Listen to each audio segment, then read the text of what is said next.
Good morning, race fans, and welcome back to the Metro Ford Cup Series at Old Bastards Racing League. Today we're at the virtual Phoenix Raceway, where it's going to be another hot day underneath the hot Arizona sun. We're going to have about 35, 36 drivers making their way out, and as always, I'm your host, James East, bringing you the action 1080p, 60 frames a second, on behalf of Team Goon Squad Broadcasting. Thank you, as always, for everybody that tunes in from across the world, supporting the broadcast, supporting the stream, and supporting your favorite drivers as well, as we've got a few fast guys making their way out in qualifying. And let's see what's going to happen. Drivers have been taking a little while to get to grips with the new next-gen Cup cars. Everything keeps getting updated for these guys, but right now Eddie Jones sitting on top of pole with a 28.24 is feeling good about it. Dwayne McCarthy out on track. He is going to move all the way up to second, about 300ths of a second behind Eddie Jones. Please let me know where you're tuned in from, who you're cheering on, as these drivers will be watching the broadcast live themselves, or at least listening to it. And if not, they just about always go back and watch it. Look at that. Jason Higginbottom takes over the top spot with a 28.19 in his number 44 Toyota Camry. Edging out Eddie Jones. McCarthy edges out Jones as well. But Higginbottom's looking good here with a 28.19, 400s, almost 500s faster than McCarthy. Now, talking to the drivers before tonight's race, a lot of guys thinking the car's a little bit, I don't want to say dumbed down, but a little bit tamer to drive here at Phoenix compared to races we've had in the past. And you'll see a whole lot of drivers receiving EOLs off the beginning. Now, OBRL, the Old Bastards Racing League, has a very unique and arguably one of the best systems I've seen to police good driving. If you are over a certain incident points per lap limit, you will start to receive EOLs, and if that number does not decrease, you will find yourself starting from the pit road in the future. So with this round, we're starting to see some EOLs handed out. Probably the most I think I've ever seen here at Metro Ford. 4 or 5 drivers will be receiving EOLs from the very beginning, and that may be why you see so few drivers qualifying as of yet. Only 20 drivers have put down qualifying times, as Tom Ogle in the number 11 White Claw Ford Mustang will end his qualifying run, tagging that outside wall. May try and go back again, or he may possibly be done here.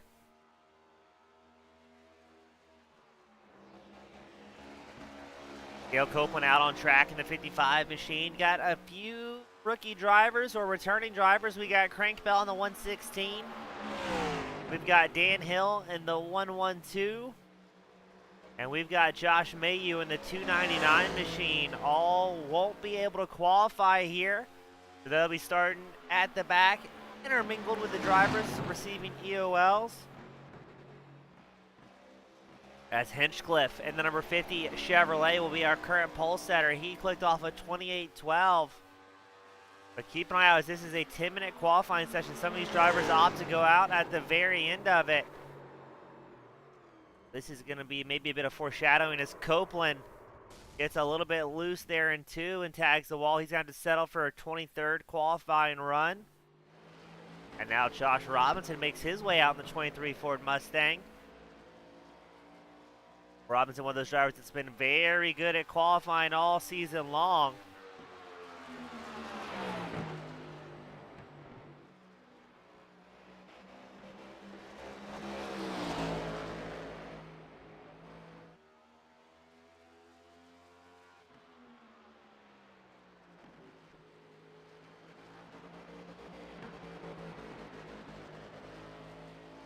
Robinson's car almost sounds like it's sputtering there.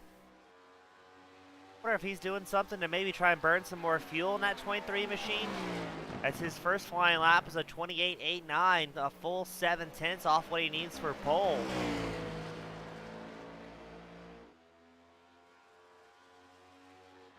We'll see what Robinson can do on his final flying lap here at Phoenix.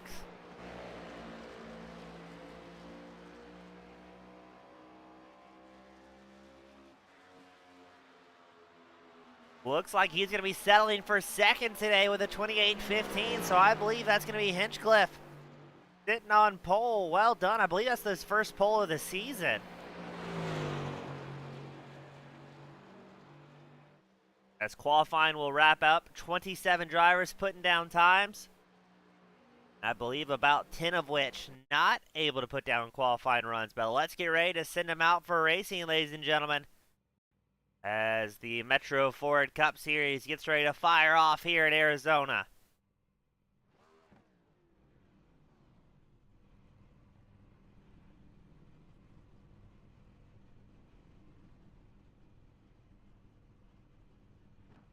Starting on pole, John Hinchcliffe in the number 50 machine. Josh Robinson starting second. Jason Higginbotham starts third. Dwayne Mccarthy, the fast Canadian, starting fourth. Eddie Jones starts fifth. Al Turner, sixth on the grid. Michael Watt starts seventh. We've got Kevin Strandberg starting eighth. Brian Glass starting ninth. Larry Corey starts 10th. Andrew Hess starting 11th. Lewis Albee 12th on the grid. Then Brian Lindsay starts 13th. Johnny Tilton starting 14th. Bob Light starting 15th. Lee Warsdale starts 16th. Dakota Pischke starting 17th. Bruce Pearson starts 18th.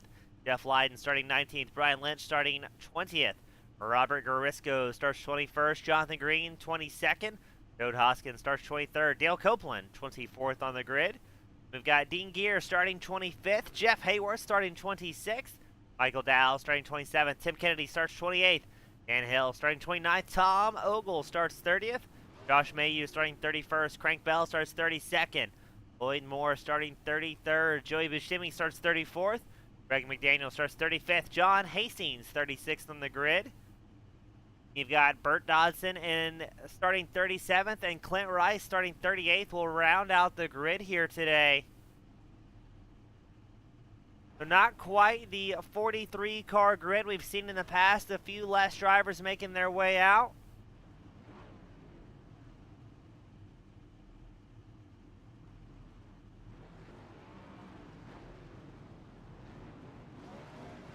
As we get an update from race control, it'll be John Hinchcliffe, Johnny Tilton, Greg McDaniel, John Green, and Joey Buscemi serving their penalties here today.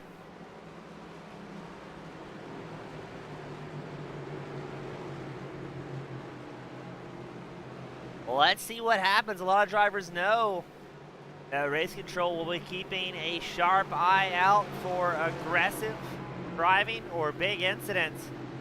So we may see drivers taking it a little bit easier here at Phoenix, as next week we'll start hitting out those no grid penalties to some of these drivers.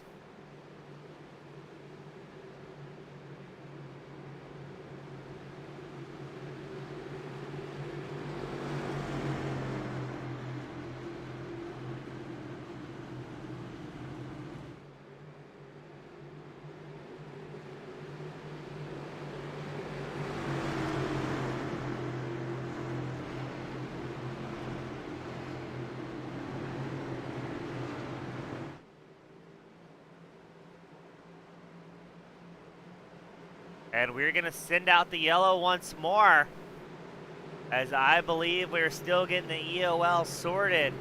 Not enough time for drivers to move their way towards the back.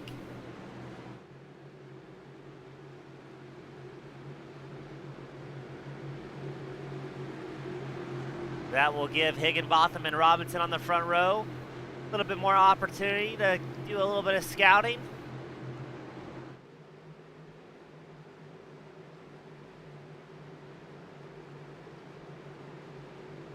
As I believe at this point we've got everything sorted out, ready to go.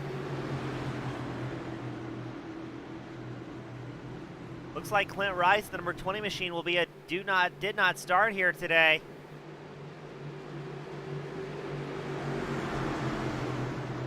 And the green flag flies here in Arizona for the Metro Ford Cup Series Round 4.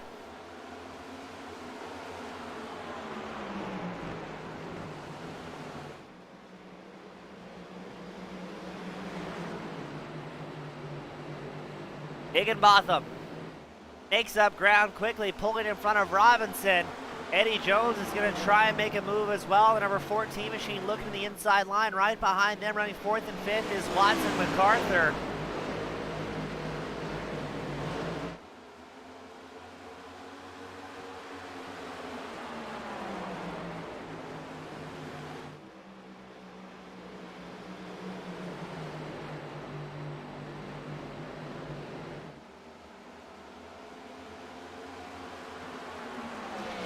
Higginbotham with an early launch. He is up almost a half second over Robinson right now. And I could be incorrect here. We're trying to find Higginbotham on our stat sheet. I don't think he's actually raced so far this season in the Metro Ford Cup Series.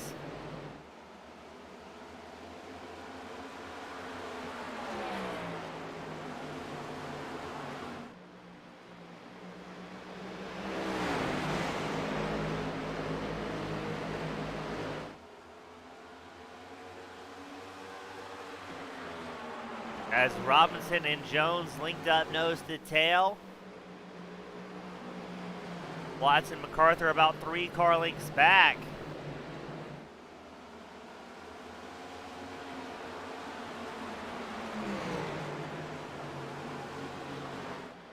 Now I'm not sure if something's wrong here, but we show McCarthy in a different paint scheme. The number 83 machine looks like he's in a Bass Pro Shop backed race car. Not sure if that's a new sponsor move or what that may be. We'll see if we can get an update that if and when we have a caution later on. Now, no stage breaks here at the Metro Ford Cup Series. If possible, we'll run this thing green out all the way in. Now, seasons past, green flag pit stops and strategy have been the name of the game to bring home a championship. As everybody is on fixed setups here today.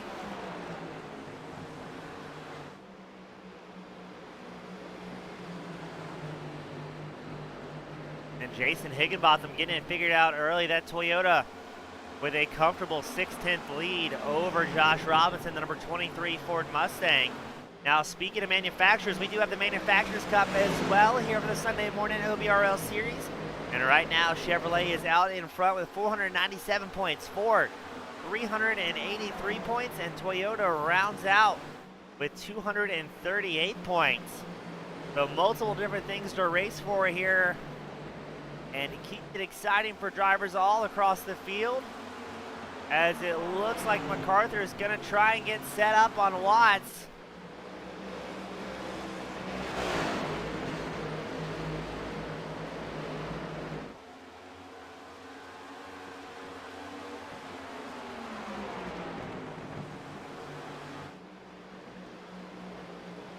We got Chris Bates tuning in tonight, this morning I should say. He's looking at Tom Ogle to see how he's going to do working his way up through the field. Now, Tom started 30th tonight and now is behind the triple-digit driver of Crank Bell. Always easy to spot Ogle in the White Claw backed machine, always bright pink in some sort of way, shape, or form. And he will have a long night moving up through the field. Now, behind him, looks like things getting a little bit exciting between Dode Hoskins and Josh Mayu in the 299 machine.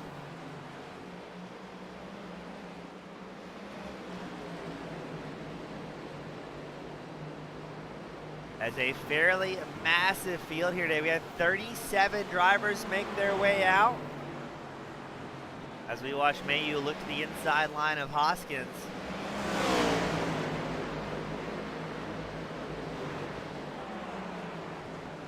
Another close battle we have out on track is the battle for 14th. Lewis Albee, Bruce Pearson, Lee Warsdale running 14th through 16th. And a nice, tidy pack here. Looks like Pearson trying to put some pressure on Albee.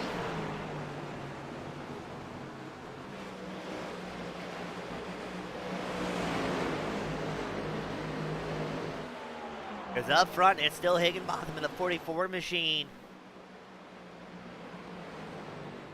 Oh, it looked just a little bit back. Looked like Jones putting some pressure on Robinson in the battle for second.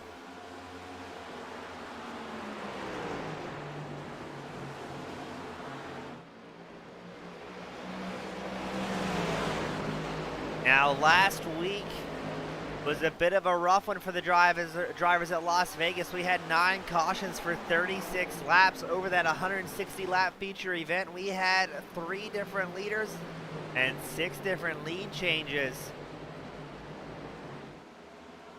where Eddie Jones picked up his first win of the season.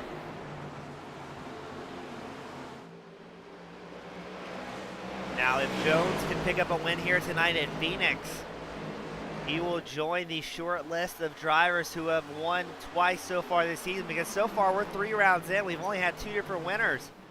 Mccarthy, the fast Canadian, won the season opener at Daytona, following with a back-to-back win at Auto Club for round 2. But Eddie Jones broke the winning streak of that Canadian driver, Mccarthy, at round 3 at Las Vegas, where he was able to pick up quite a fantastic win, despite some late race shenanigans.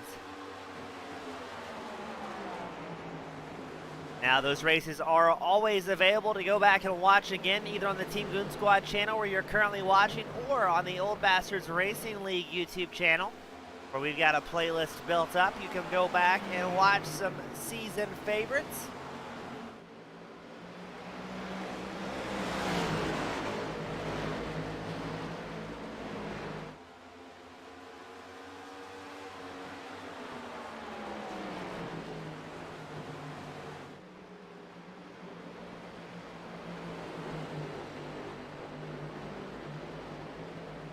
And as always, thank you to those that like the video, subscribe to the channel. I believe we're about 2 subscribers away from hitting the big 2,000 mark, so thank you guys. We couldn't do it without you. As we definitely notice the fans who come out each and every week supporting the broadcast. We get word Dale Copeland, another driver, somebody to watch the 55 machine, who's going to be working his way up as well.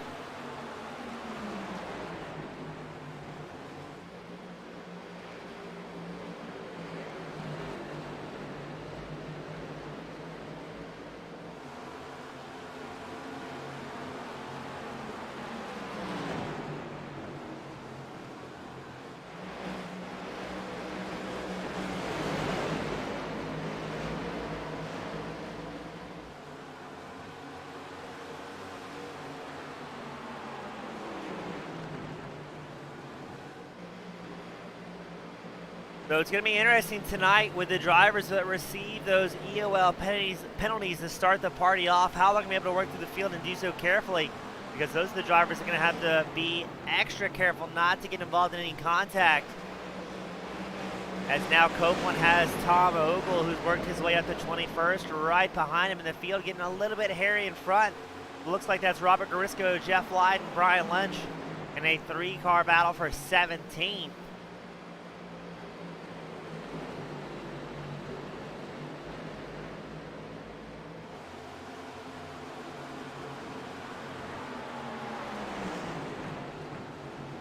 As who is that went wide? I believe that was Lynch and Lyden, and we're going to go 3 wide across the start and finish line. And Copeland and it looks like Ogle are going to stay linked up, try and make some moves on the drivers. As Ogle on the inside line of Brian Lynch's number 15 machine. Got to give credit to our fans. They were spot on, Copeland and Ogle, making some moves here tonight, slicing and dicing through traffic, only 20 laps in. But this is where we're going to start to see some of the drivers facing that tire fall off.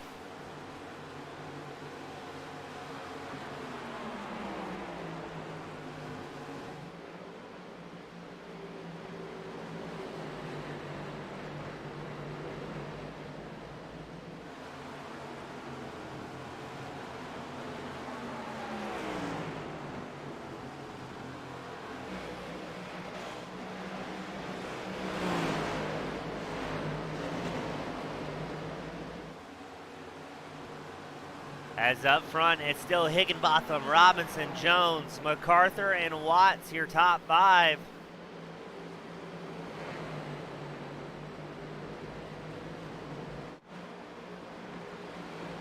As we got racing all across the track, Hinchcliffe making a move on Greg McDaniel in the battle for 33rd.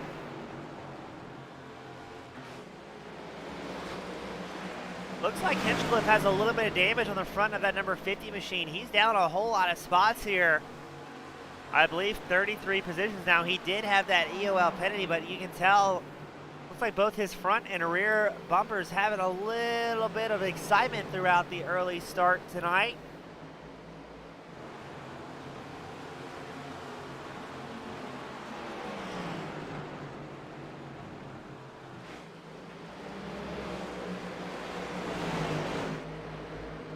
And look at this. Who's back up front? It's Josh Robinson, who has made the pass on Higginbotham, who drops it down to third. Let's see what happened here. It looks like Robinson had a massive run. Higginbotham pushes wide, and then Jones takes over the position as well. So the top three getting switched around a little bit, as now it's Robinson, Jones, Higginbotham. I'm wondering if Jason Higginbotham in that 44 Toyota may be fighting the tires already here tonight. Now, not entirely sure what the fuel window is going to be for these guys with the limited tanks they're running. All right, take that back. They're running 100% fuel, so they should be able to go quite a ways. As we did not get any intel from the drivers coming into tonight's broadcast. I know the Xfinity cars, I called some of their action here earlier this week. They were getting about 60 to 70 laps of fuel out of a run.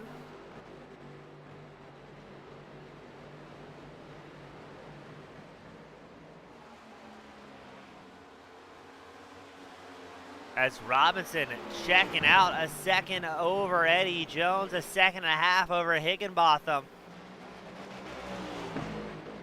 We need to go on board with Robinson. Something sounds very odd with that car.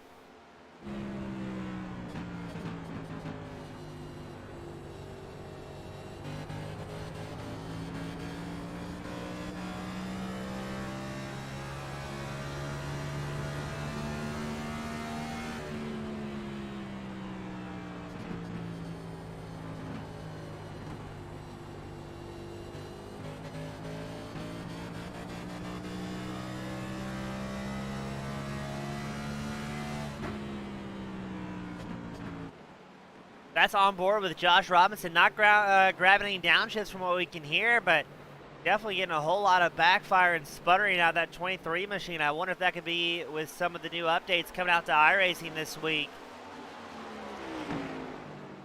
As we're in the middle of the infamous Week 13, where things can get a little bit odd every now and then. Kevin Strandberg making a move on Andrew Hess's 54 machine to take over the ninth place spot.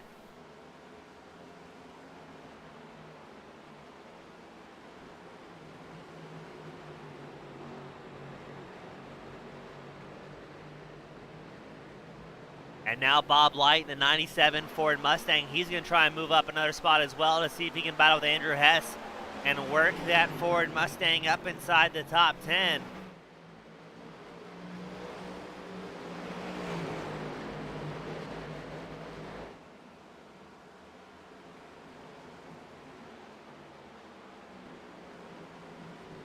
Now today's main event is supposed to be scheduled for around an hour and 15. We'll see what happens if we start to see those late race cautions spark up, because normally things will get a little bit more dicey throughout the run, especially when the tires really start to fall off, drivers struggling to control their vehicles. And then if we get to a green flag pit stop cycle, you have drivers intertwined with different tire strategy. Always lends itself to a little bit of excitement. Speaking of excitement, Tom Ogle cut through the field up 14 positions.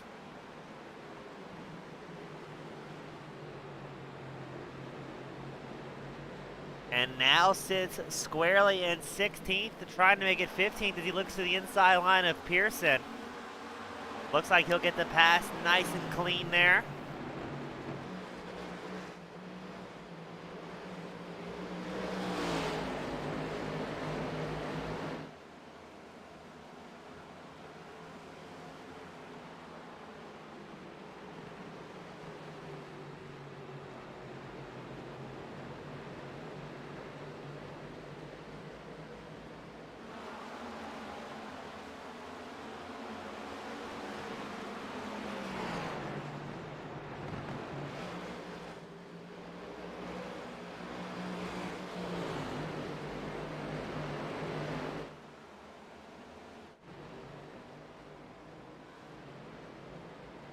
Oh, look at this. We also got a battle for 6th.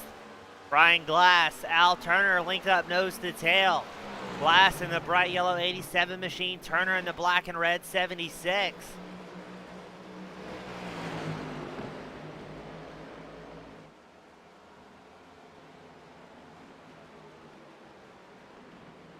As we've got a lot of action going on further back in the field. Joey Buscemi, John Hinchcliffe, Greg McDaniel, John Hastings, Dode Hoskins, all going back and forth here. Live timing going absolutely nuts, updating these drivers' positions.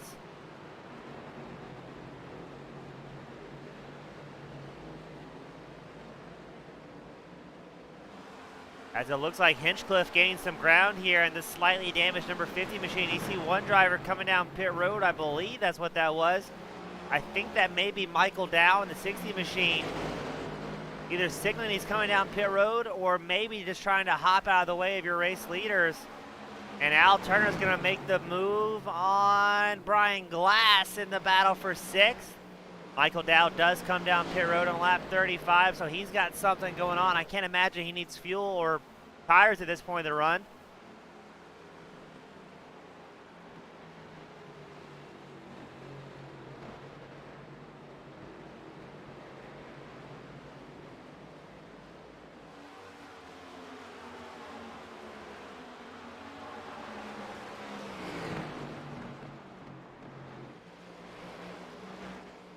As Strandberg looks like he's going to make a move on Lindsey Hess in hot pursuit as well.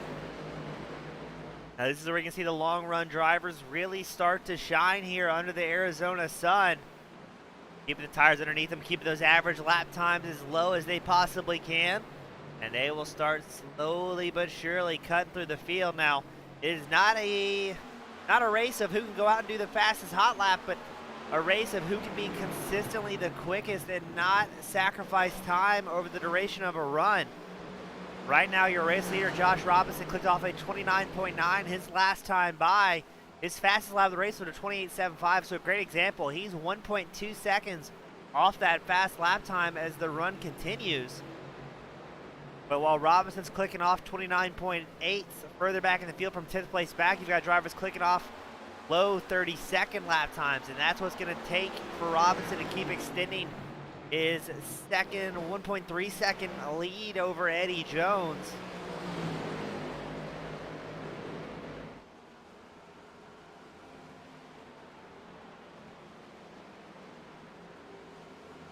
A little bit further back, Larry Corey, Lewis Albee are linked up.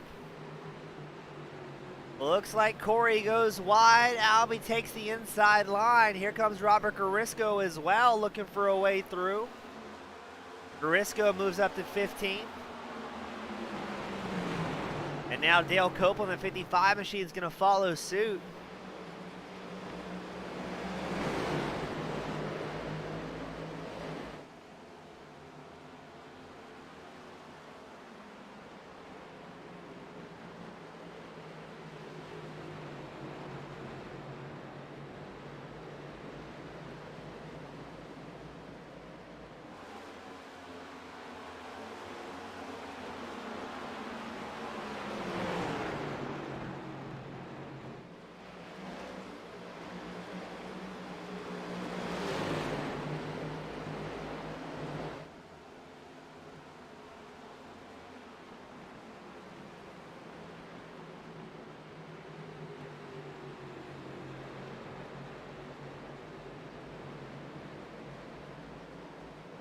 Oh, look at that. Larry Corey trying to hold on to it here. As Dan Hill, the triple-digit 112, is going to be making his moves as well. Right now, Hill is up 9 position, running on 20th on track. But he's going to try and make that a 10-position gain if he can get around Larry Corey. Right now, though, our hard charger on track looks to be Tom Ogle. And the White Claw back number 11 machine, he is up 17 positions. Currently running 13th on track.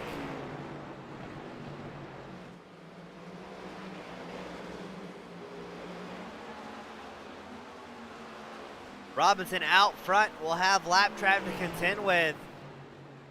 I believe that's going to be Bert Dodson, number 59 machine, just ahead of your race leader.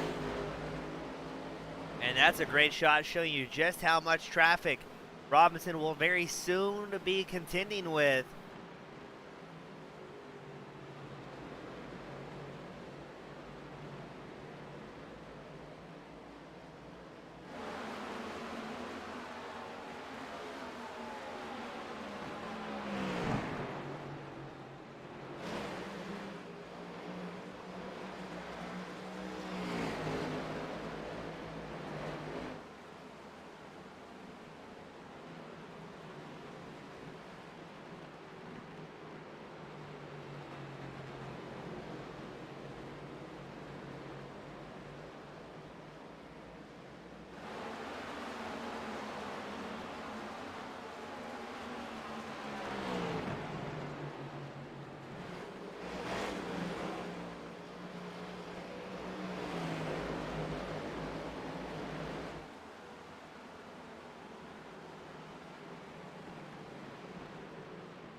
Now Robinson expertly cutting through traffic, so he will put Jeff Hayworth and Bert Dodson 1 lap down here today.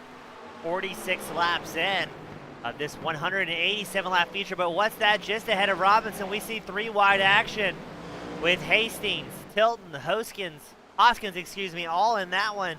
That is not what your race leader wants to see. He wants to see, oh, and around goes Hoskins. Oh my goodness, getting off the track as quick as he can. As that could have spelled disaster for your race leaders, Robinson, Jones, Higginbotham, and the caution will come out late. With it showing Hoskins.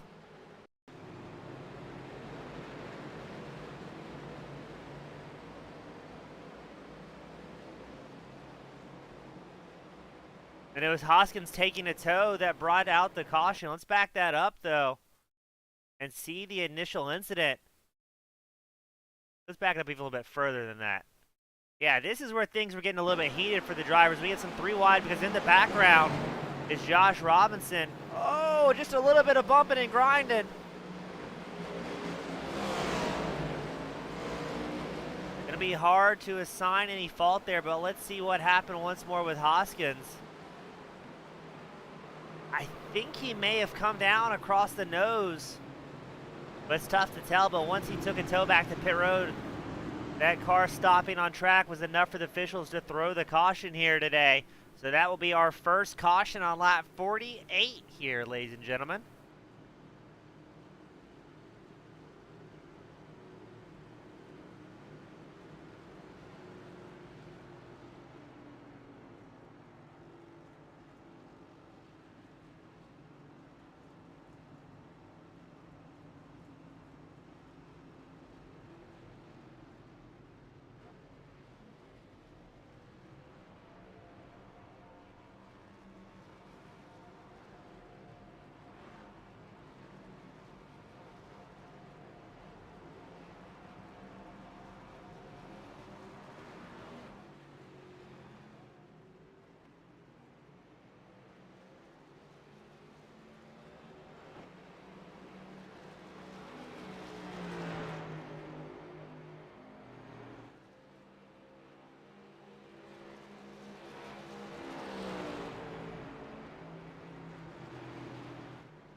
Dustin Martinson saying first caution, not bad. Yeah, I think drivers came into tonight knowing they needed to be a little bit more careful to avoid the ire of race control.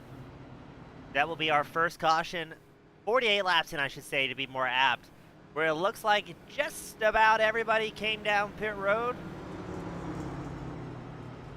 Hoskins appears to be out of the race.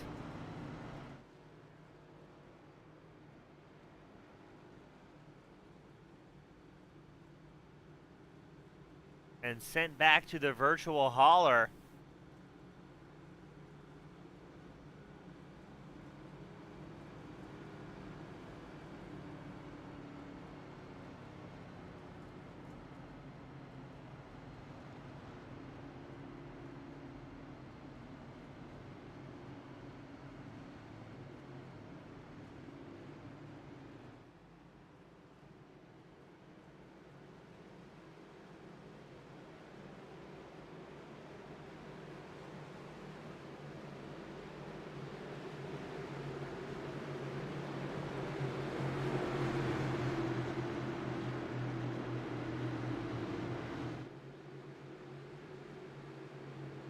As we get them set up for our first restart of the night, Robinson and Jones on the front row, Watson, Higginbotham your second row, McCarthy and Turner have a Canadian row on row 3.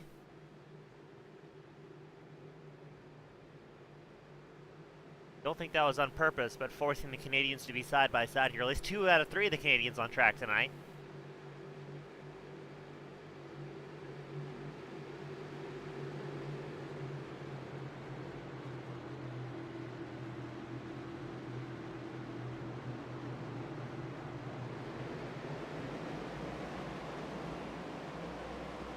Away they go, Robinson and Jones on the front row. But as we know, cautions breed cautions. What's going to happen here? Who's going to play it safe?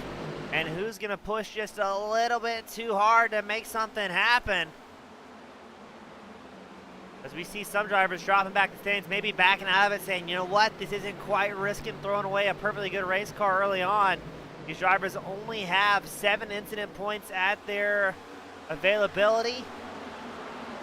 Oh, and we see heartbreak towards the back. That was Josh Mayu involved in something. No caution as of yet. Surely it will come out. As he gets that O2 machine fired back up. Yeah, no caution. But what happened to Mayu here? Oh, the outside line checks up. And then somebody swipes across the nose of Mayu and he drills that inside wall. So he will most likely be done and out as he limps it back to pit road. Hopefully he's able to do so before the race leaders catch up as Robinson, Jones, Watts, Higginbotham, Turner in a nice tight single file pack here. Now from my understanding here at OBRL, there is a rule. If you're involved in an incident with another driver and the caution does not come out, you must self-serve a penalty. I believe it's called the SPP, self-policing policy. Hopefully our fans can correct me if I'm wrong on the verbiage on that one, but from my understanding, the intent of the rule is if you have a caution, or an incident, in that case we saw Josh Mayu get involved with another driver, or more aptly another driver come across the nose of Mayu. Then the other driver involved in that incident, despite no caution being thrown, must come down pit road. I want to say it's for a drive-through penalty, but I'm not 100% sure on that one, so I won't say for certain. But that unfortunately won't matter too much for Mayu. With the damage we saw on the front of that machine, he is most likely out for the evening.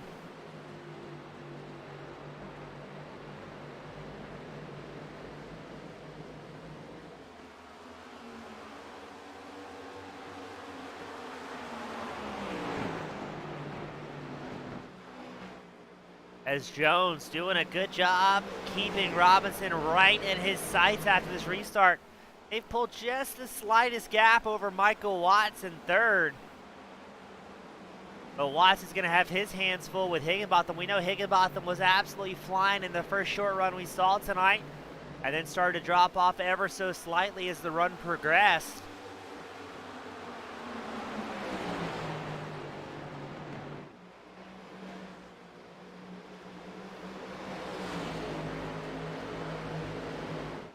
We get confirmation from some of the race fans and usual suspects here at OBRL that it would be a drive-through penalty in this case. It's always circumstantial, so it's going to be interesting. Not having seen anybody come down pit road as of yet.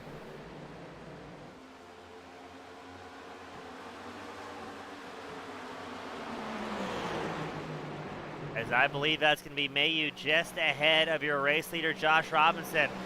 Robinson having to focus on what's ahead and behind him as Eddie Jones is trying to get set up for a big run here in that number 14 Chevrolet. But he's in a good spot right now. We know that Robinson is a great long-run driver. And to be fair, Jones is as well in his own right. So Jones may take this opportunity to measure up Robinson, see what he's doing. Take notes and maybe plan an attack for later on the race. We're only about a third of the way through today's main event.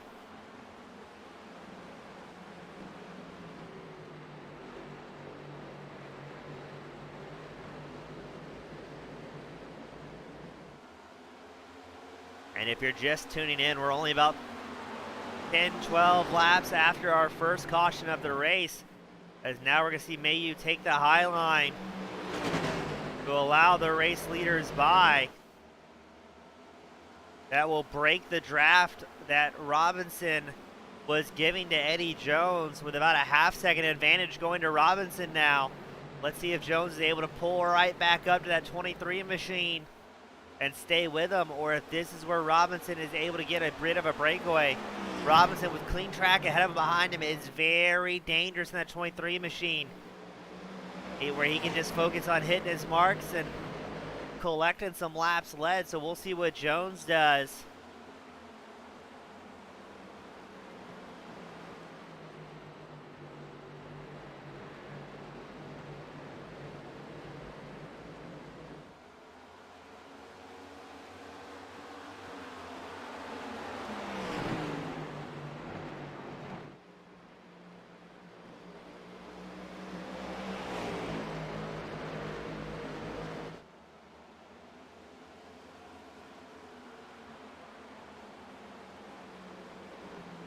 Looks like Jones still hanging out right about 4/10 off of Josh Robinson.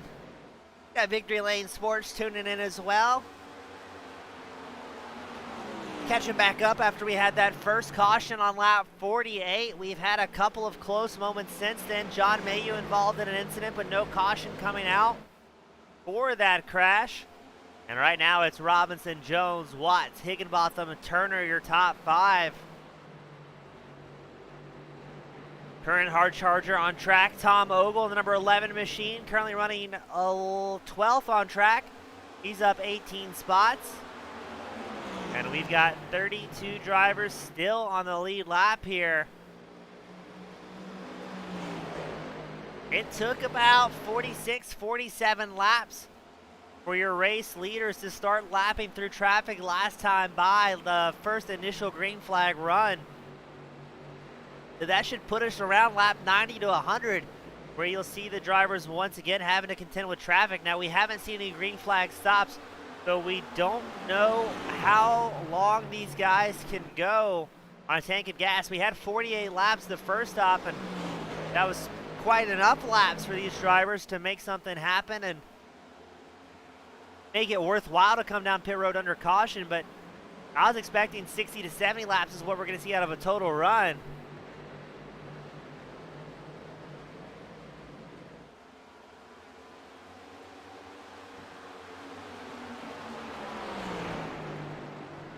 Now Jones catching back up to Robinson, 2/10 off the back bumper of the 23 Ford Mustang, sponsored by Micro Center.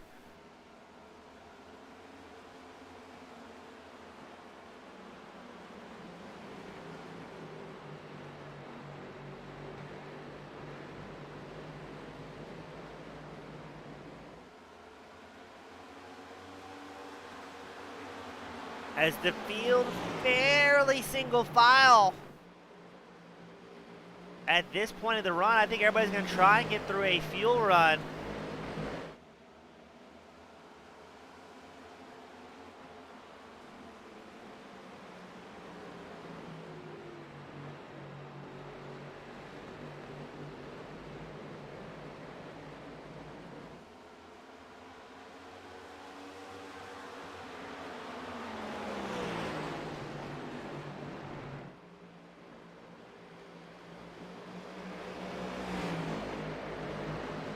We got a little bit of racing going on. I believe that's Ogle and Copeland going back and forth here in the battle for 11th.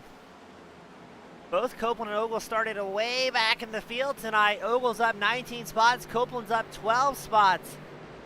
As the White Claw number 11 looks like he's going to get the position secured and try and focus on Andrew Hess just ahead of him.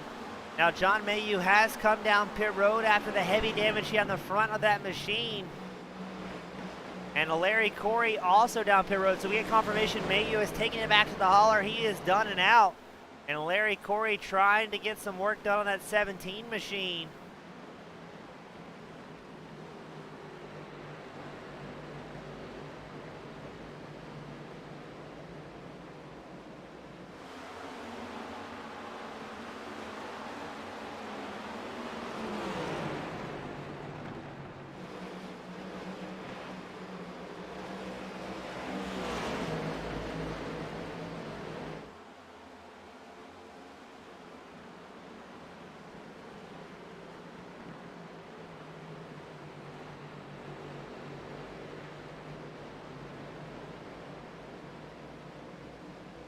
Robinson, Jones, a full second ahead over third place Higginbotham. And clean track ahead of him here.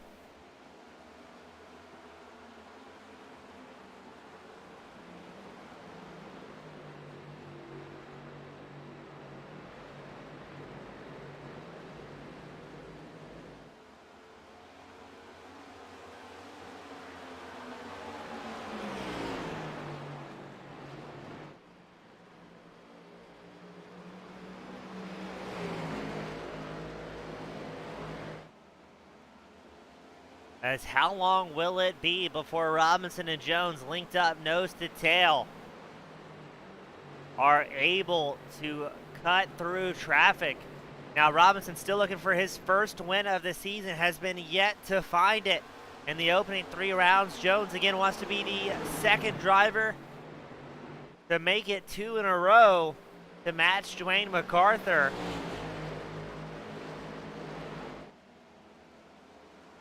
Because right now, Eddie Jones in that second place car, currently he is leading the points chase right now. He's got 19 points over Dwayne McCarthy. Dakota Pischke currently 3rd overall. Kevin Eitnier runs 4th. Andrew Hess 5th in points. So Josh Robinson, not able to make it out to some of the early races, is trying to come out, pick up a win, and maybe start working his way up the points,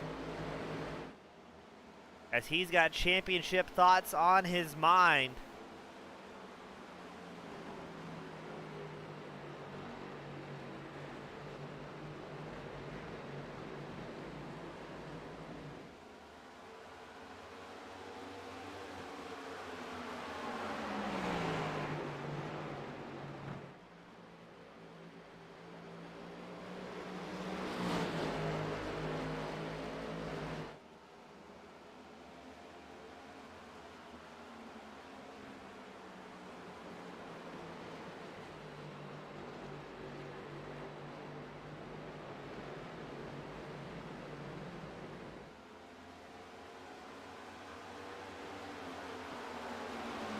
I think Robinson stretching that gap very slightly to 1/4 of a second. Last time by, it was Robinson with a 29.58, Jones with a 29.64, so not less than 1/10 of a second difference on lap times there.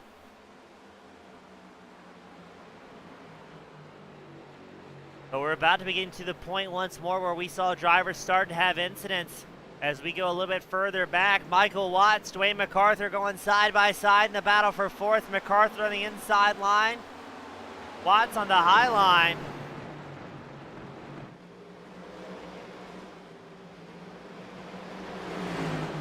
I'm a little confused tonight. We didn't hear any press release about McCarthy swapping sponsors this season. But I know a few drivers were having to find paints rather quickly with the new updates here on week 13. The Next Gen Cup car is getting a little bit nerfed. A lot of paints broken across the board.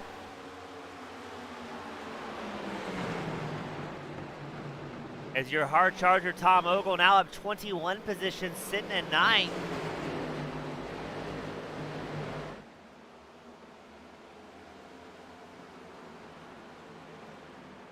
As we've gone 30 laps since our last caution, drivers still keeping that forward momentum as strong as they can. As Dale Copeland, Brian Glass going side by side. Copeland up 13 spots in the 55 Chevrolet. And it looks like Dakota Pischke also going to make a move on Glass. Here comes Robert Garisco to follow in pursuit. It looks like Pischke looked like he was going to swing a little bit wide there. The number 87 realized there's a car in that mirror and drops back down low.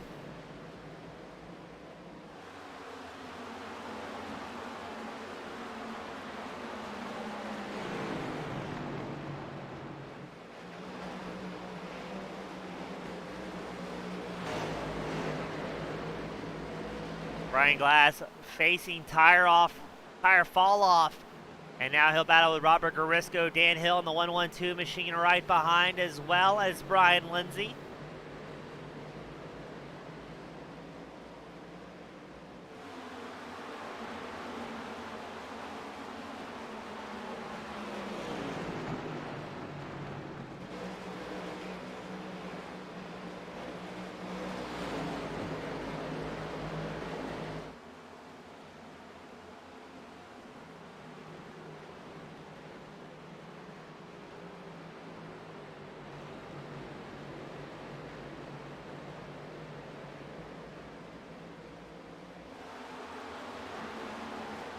Seems like that bottom line's been pretty dominant so far here today, but I wonder how long you can stay on that groove before the tire fall off.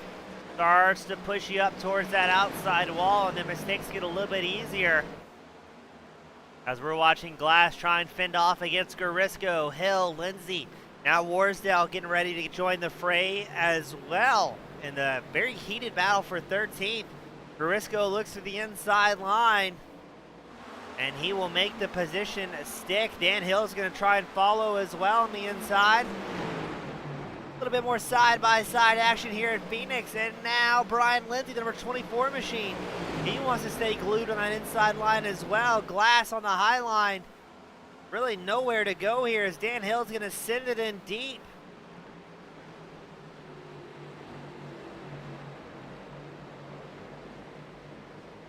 And Dan Hill, one of our rookies in the 1-1-2, moves up to 14th position, now up 15 spots overall.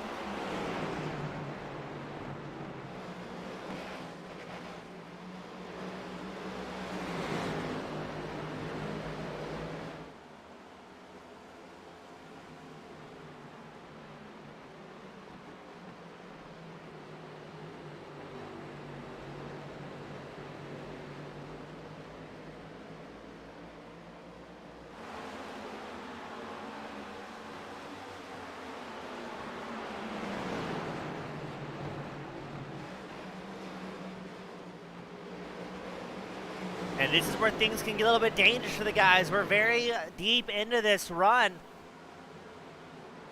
Just about 40 laps on these set of tires, so mistakes are going to be a little bit easier for these drivers. And later on in the evening, as we get just a little bit closer to that halfway mark, driver attrition also playing a factor. Easier to make mistakes over the duration of a long event. We're scheduled for 187 laps here tonight. Again, that is a little, right around an hour and 15 minutes without cautions.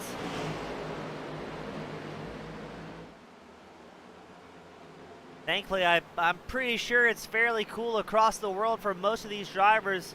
Looks like the field consists of Americans mostly and a spattering of Canadians. Tom Ogle up 22 positions, now running 8th on track.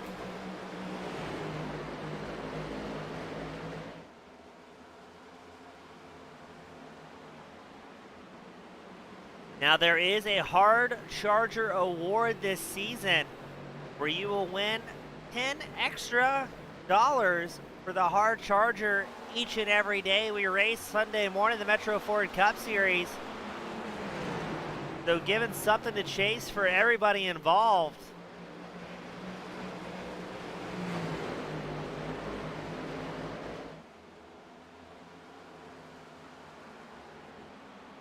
Well, we got somebody blinking there. I believe that's Al Turner in the 76 machine.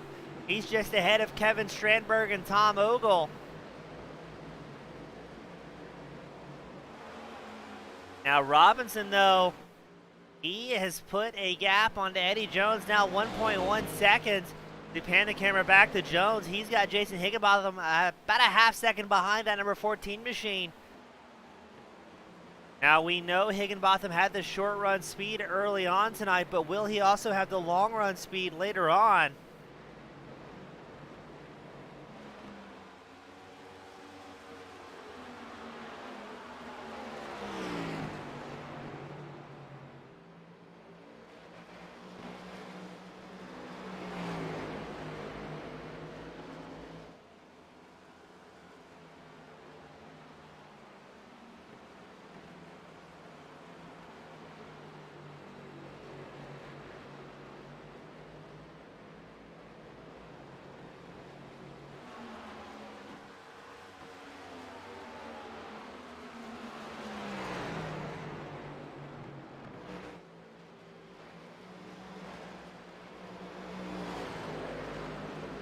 We're going to go a little bit further back in the field where Dwayne McCarthy in 5th and the 83 machine has Al Turner, Kevin Strandberg, Tom Ogle, Bob Light, Andrew Hess, Gail Copeland, Dakota Pischke, all in a massive single file pack. This is a lot of familiar names and faces we've called the action for that have been in the top 5. The top 3 are picking up wins in races and seasons past.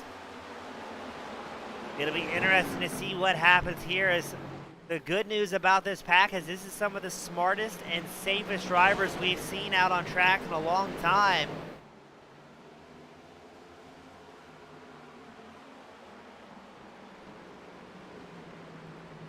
So it's definitely going to be a game of give and take to see who's got the tire wear to make any big lunges. Hopefully we can get some green flag stops going tonight, as that is what we've seen decide races in the past, for better or worse, who has the best strategy on pit road. As right now, Josh Robinson's pulling the gap to 1.3 seconds over Eddie Jones in second. Higginbotham still third, Michael Watts fourth, McCarthy in the top five in that 83 machine.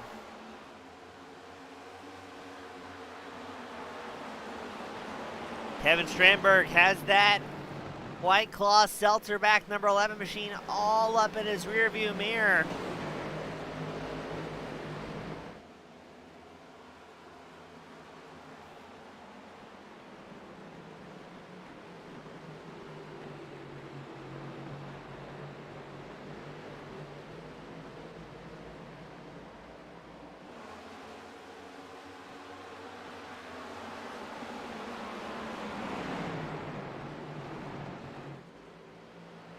And this will be the battle for 7th out on track. Ogle, who is already up 22 spots, trying to make it 23, but I wonder if maybe he's going to have to wait for the next pit stop when he has some fresh tires underneath him to make a little bit more of it. As at this point of the run, 50 laps in on a set of tires, it's going to be tough to make any big moves. Drivers already over a second off their fastest laps of the race.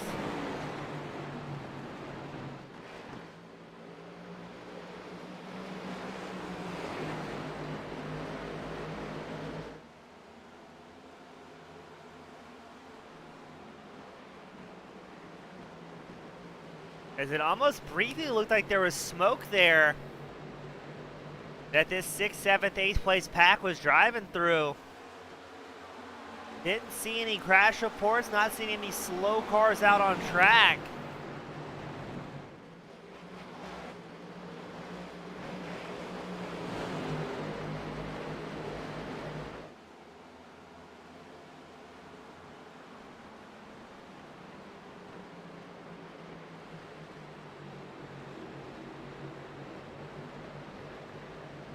As it looks like driver's going to keep it relatively calm here, as that is going to be Tim Kennedy makes a move on Brian Lynch in the number 15 machine.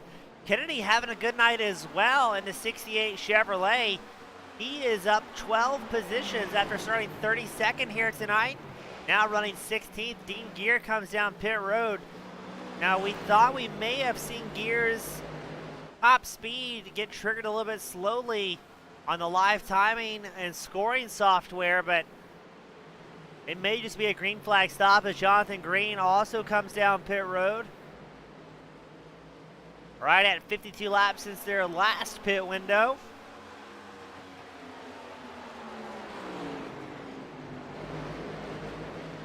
Tom Ogle has made the pass on Kevin Strandberg. And he is now up 23 spots, 7/10 behind Al Turner, who runs 6th in the 76 machine.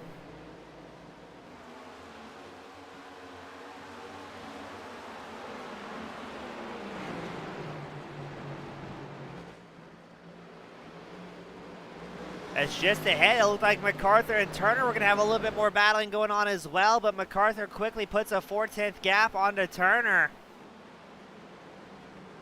as everybody except for Green and Gear stay out here and keep clicking off laps. So I'm not entirely sure if that's maybe damage there that you see the two drivers come down pit road for, or as Dean Gear was in his pit stall. If I can get you an update on that. Gear was in his pit stall for 17 seconds, Green for just a little bit shy of 15, so that should signal a 4-tire stop plus fuel, so not any damage repairs, not enough time for damage repairs there. As John Hastings will also come down pit road for a green flag stop. And now we're starting to see a few different strategies develop here.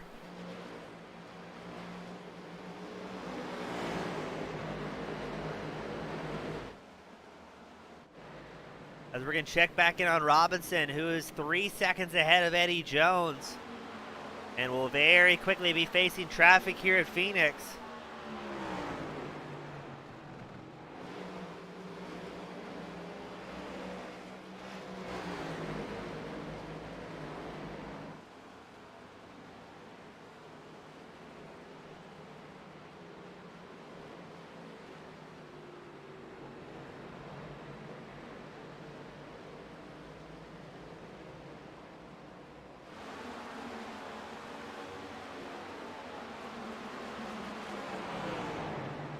Well, let's see how Robinson's going to navigate traffic here, as he's got a bunch of it ahead of him. That's the number 70 machine of Jeff Hayworth just ahead. I believe Crank Bell and Jeff Lydon also just ahead of your overall race leaders. Robinson comes cutting through the track.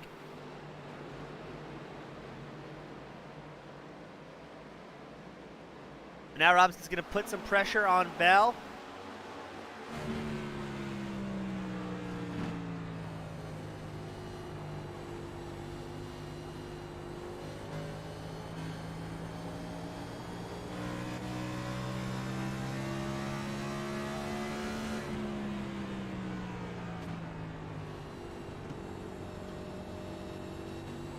And you've also got drivers with fresh tires coming out of pit road. They're going to try and unlap themselves.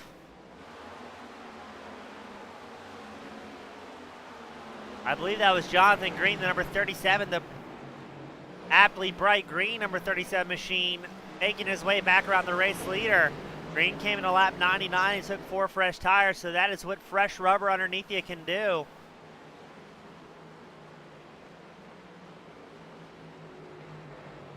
Robinson hasn't lost too much time. If anything, he may have gained more time, able to get through traffic nice and easy. He's now 3.6 seconds ahead of Eddie Jones.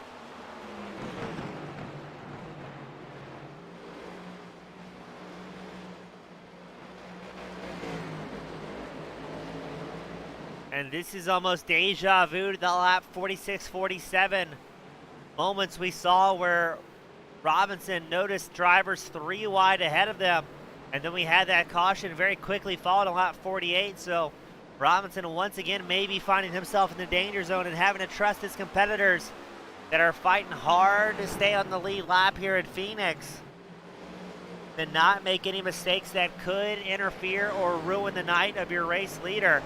There's about 6-7 cars there ahead of Robinson. And I don't think he has any plans of slowing down here unless he absolutely has to.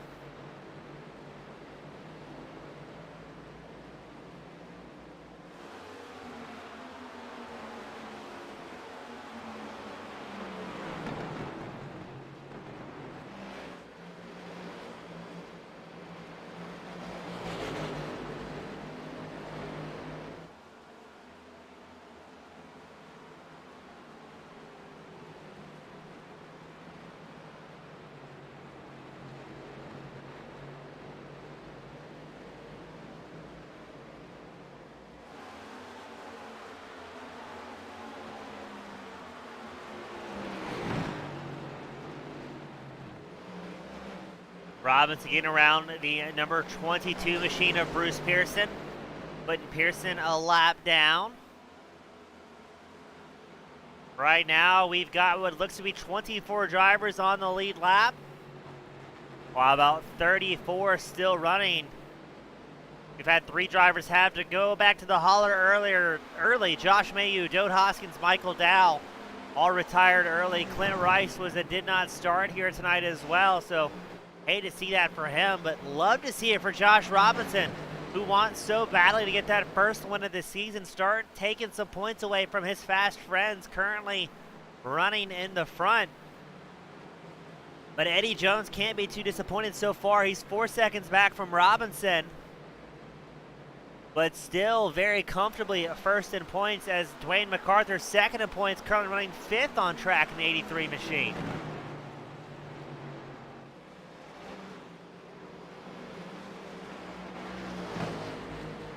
Looks like more drivers coming down pit road. That's going to be Greg McDaniel.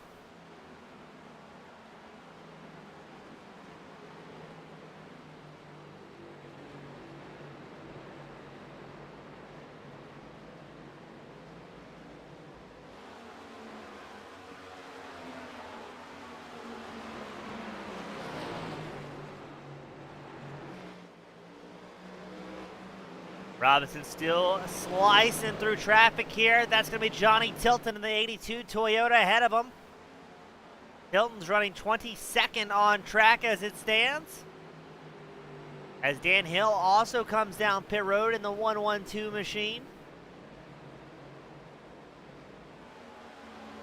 Traffic working well with your race leader to not hinder the movements of the 23 machine as much as they possibly can. And Robinson's got to be thankful right now, both for traffic trying to make it easy for him, as well as grateful he hasn't come up on any lap drivers that are battling for their own position.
So Robinson stretching out the run as long as he possibly can. Now, as a reminder, he hasn't come down pit road since lap 48. So he's been out an extremely long time on a set of tires, and the lap times do reflect that. He is over a second off his fastest laps of the race. But he knows right now, as long as he keeps gaining ground on Jones and Higginbotham, who are running second and third, he is looking good to bring home a great result.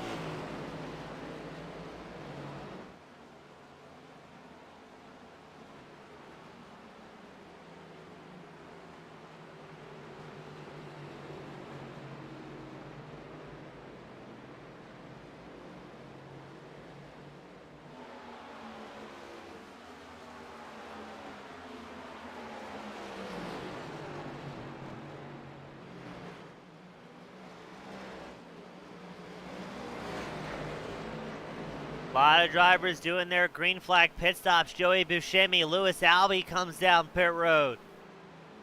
Eddie Jones in second place. Jason Higginbotham, Michael Watts, Dwayne McCarthy all come down pit road as well. Robinson, Ogle, Turner, Strandberg stay out to take over the top four here.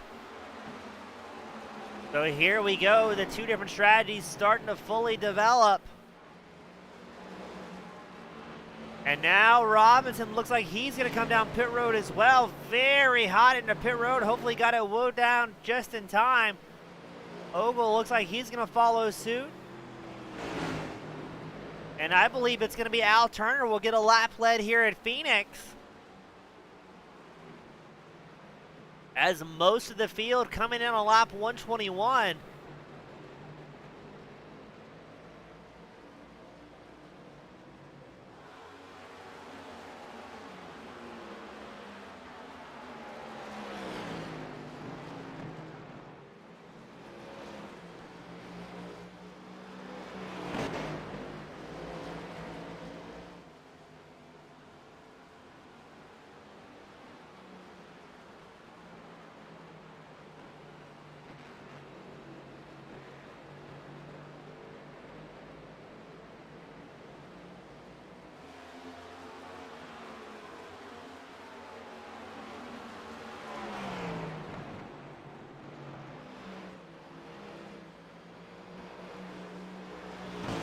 So Turner going to stretch that run out. Right now, it's pretty much your top 5 drivers staying out from lap 48. And yeah, right now, Al Turner is going to be the newly crowned Fast Canadian after he gets some laps led on pit strategy. And speaking of Canadians, Al Turner, Lee Warsdale, 2 Canadians running first and second right now late in the race. 124 laps in here at Phoenix.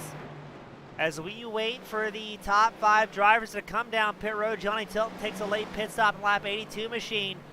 And here comes Turner. Will Warsdale follow? Or is he going to try and pick up a lap lead for the Canadian banner? So Warsdale stays out. He'll get a lap lead, stretching the run out as long as he possibly can. He's got Brian Lynch about a second behind him.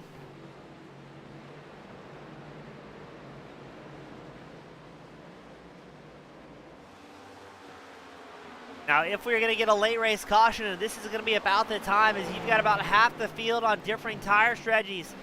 As, man, you see Warsdale have the doors blown off that 99 machine.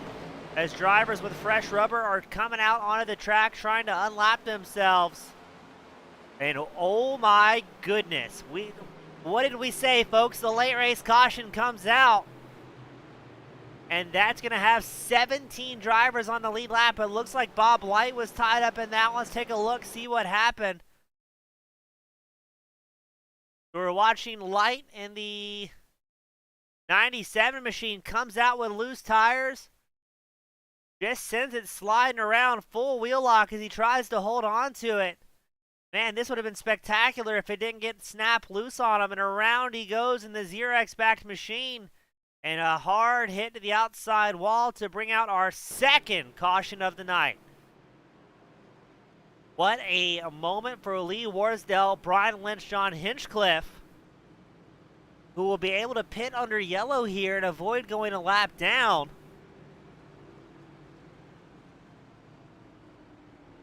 Robinson and Jones will stay out. They're only in about lap 5 tires.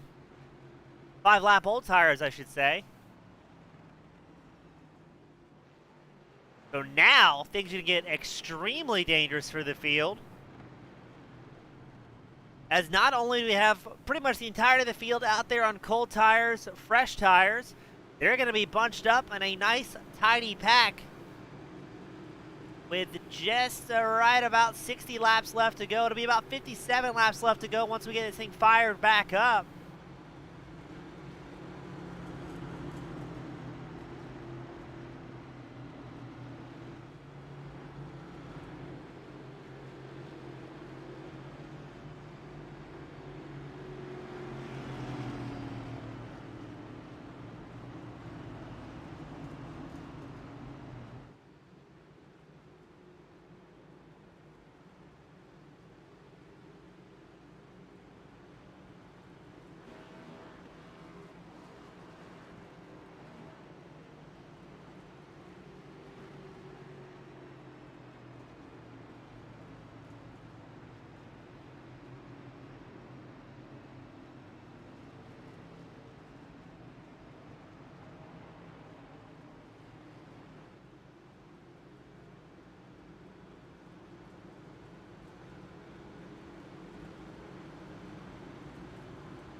So let's see what's going to happen here as Bob Light falls to the tail end of the line.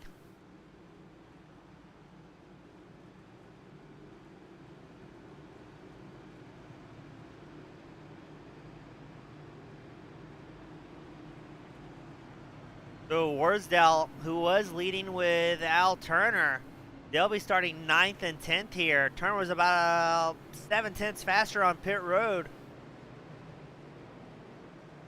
As we get somebody points out, 30% of our top 10 currently Canadian drivers here tonight.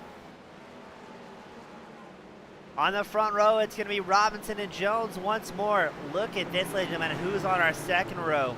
Tom Ogle up 27 spots, now sits third. He'll be accompanied by Michael Watts. Our third row will be McCarthy and Hess. Pace car comes in, and we get ready to go again after our second caution of the night,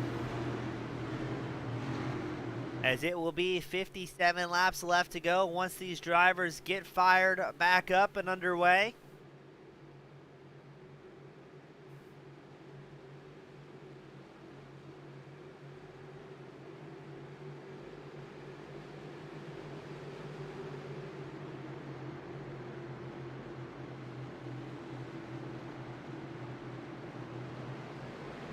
Here we go. Jones on the inside line, Robinson on the high line. Ogle also right behind his teammate Robinson. Number 84, Michael Watts, looking to make his way inside the top three as well, but got to give it to Ogle after starting at the back up 27 spots. That's a pretty solid night for the number 11 driver, as Robinson's going to try an outside move on Jones. Got to be careful, as those tires are still getting some heat in them. Jones and Robinson side by side for the race lead. Tom Ogle looking for a way through. Robinson really working that outside line as hard as he can, but Jones is getting the answer on the inside. Drivers have to remember, we still have over 50 laps left to go, as Robinson takes over the race lead, and now it'll be Ogle putting the pressure on Jones for second.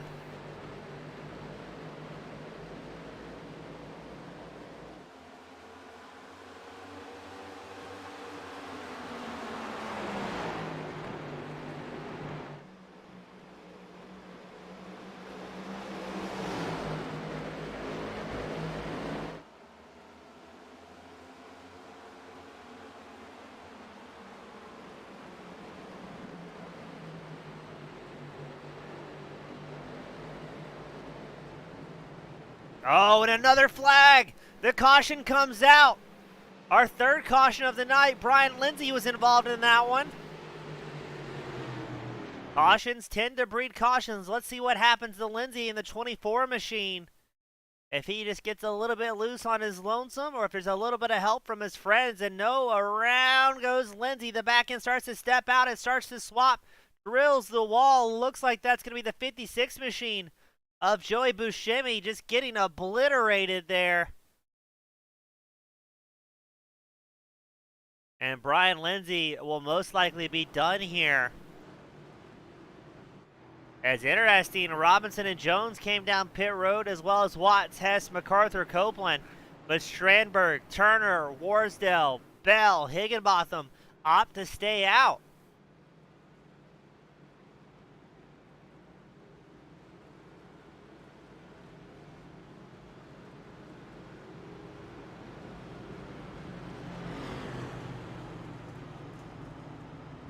So this is going to be exciting, ladies and gentlemen, as now the top 10 drivers will be on 10-lap older tires than almost everybody behind them, and there is a lot of heavy hitters behind them. Looks like Jones will be starting 12th, Robinson 13th, Ogle 14th, McCarthy 15th, Hess 16th, Watt 17th. That is a lot of fast and talented drivers that are normally battling for the top 5 that will be working their way through the field. Now, those drivers are going to hope we can keep this thing green to the end, so that way they can show their long-run pace. But some of these guys in the top 5 right now, Strandberg, Turner, Warsdale, Bell, Higginbotham, we know they've got a whole lot of short-run speed underneath them.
But we get them gridded back up. Strandberg, Turner, the front row. Warsdale, Bell, your second row. Higginbotham and Lynch, your third row.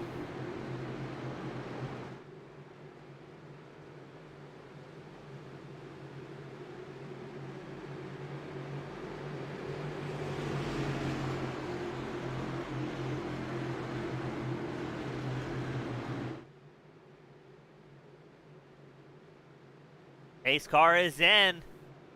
It'll be 50 laps left to go as they cross the line for this restart.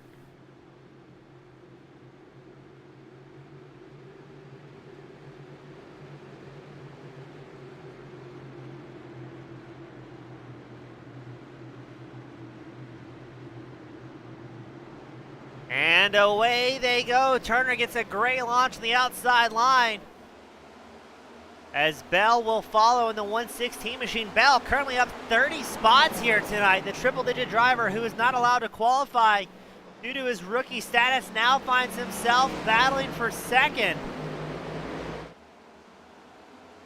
Will we be able to go green here? Or are we going to have another spree of cautions to interrupt the party?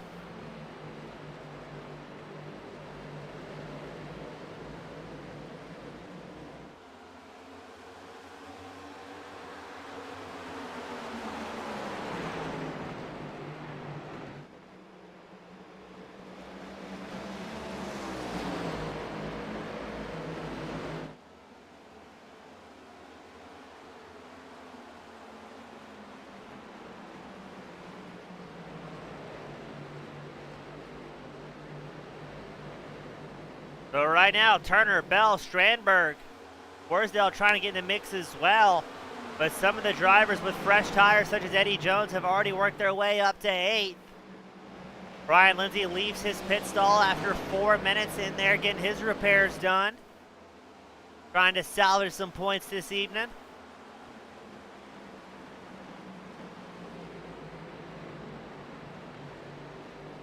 As it looks like Warsdale and Higginbotham going at it.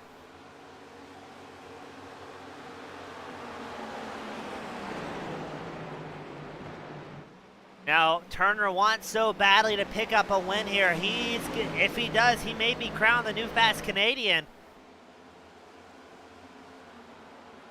as he is rocking and rolling. But will he have the tires later on tonight, if we go green, to still bring home a win?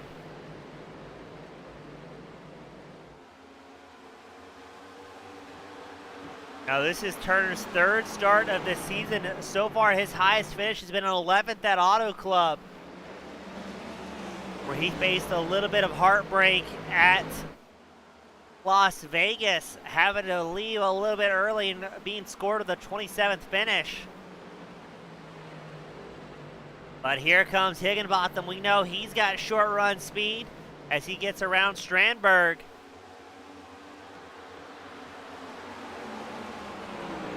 Keeping an eye a little bit further back, Eddie Jones has worked up to 7th. He's got Dale Copeland right behind him.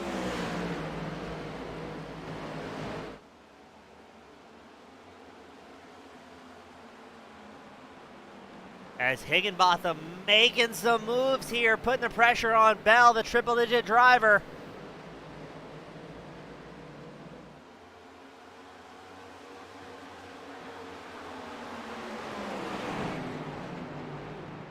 And look at Higginbotham go. Makes the move for second, does so cleanly. Now he's going to put the hammer down and try and catch up to Turner. Still 44 laps left to go, and these drivers are absolutely destroying some tires like it's the tail end of this thing. Hopefully they leave a little bit in reserve, as Jones, Copeland, Robinson, Ogle are now inside the top 10. As here we go for the race lead, Al Turner on the outside line. Higginbotham takes the low line, and it looks like he's going to get clear here on the straight. And Higginbotham will get some laps led in the number 44 Toyota Camry.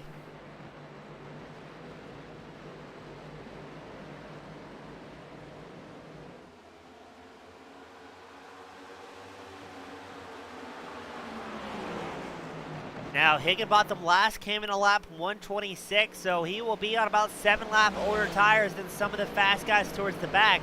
So what you may see right now is him try to get a bit of a breakaway and then go into tire saving mode to leave some in reserve for later on if those previous race leaders are able to catch up to him. Now, we saw this almost verbatim in the opening run. Higginbotham with a big lead, but then around lap 35-40 started falling back, having to struggle with the tire wear.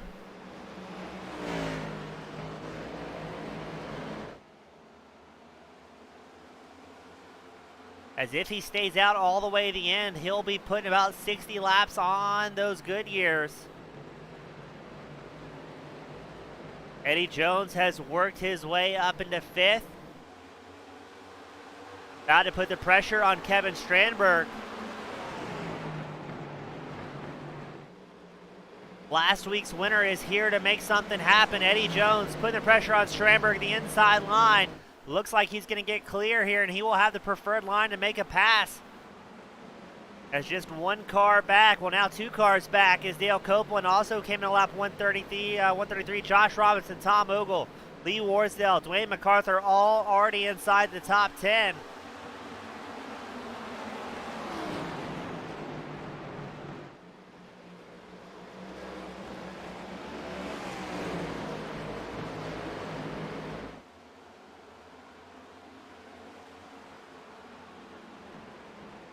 Got Kingfish Racing join us a little bit late into the exciting evening, or we are fired back up after our, I believe that was 2nd or 3rd caution of the night.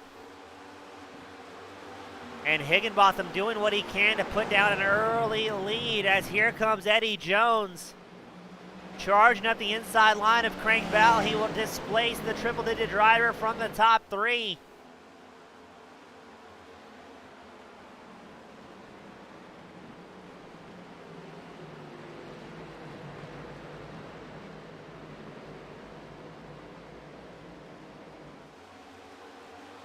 As now it's Higginbotham, Turner, Jones, your top 3. Bell and Strandberg round out the top 5. As it looks like Strandberg and Bell going to do a little bit of slicing and dicing as we go 2 wide, 2 rows deep in the battle for 4th. Strandberg, Bell, Copeland, Robinson, Ogle, all there in the mix. Robinson's going to send it up deep on the inside line. He doesn't want Eddie Jones to get too far ahead. A little bit of net code between himself and Copeland.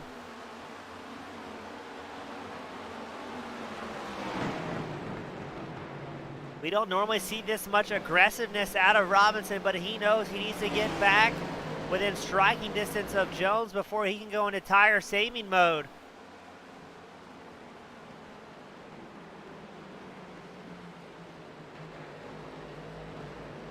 Looks like Robinson not going to worry too much about supporting his teammate Tom Ogle. He's got a race to get back up there and score some points. Right now, Crankbell has fallen back to 6th place, but he's still our hard charger on track, up 26 positions. But he will soon have company from the bright pink mean machine of Tom Ogle.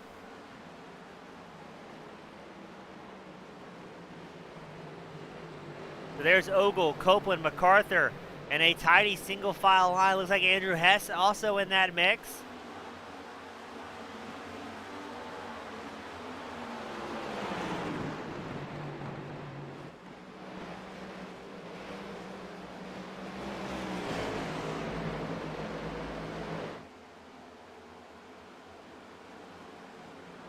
As Robinson trying to work the outside line against Strandberg to take over that 4th place spot. That's a tough way to try and make your way around. Hopefully not using up too much tires here. Robinson has the run, but will he get clear? It looks like he may here, trying to get that car to diamond off that section and get the hammer back down. So Robinson takes over the 4th place spot, but he will be a whopping 1.2 seconds behind Eddie Jones, who sits in 3rd. Now still a fair amount of laps left to make something happen. About 32 laps remaining as they cross the line. He can see Jones and Turner ahead of him, while Jones is going to put the pressure on Al Turner. knowing he can't get hung up too long because Robinson is putting down some fast laps here late in the race at Phoenix.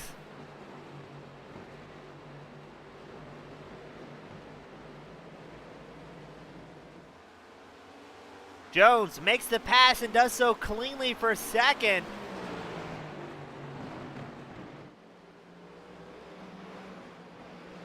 As Tom Ogle, Kevin Strandberg still going back and forth here side by side.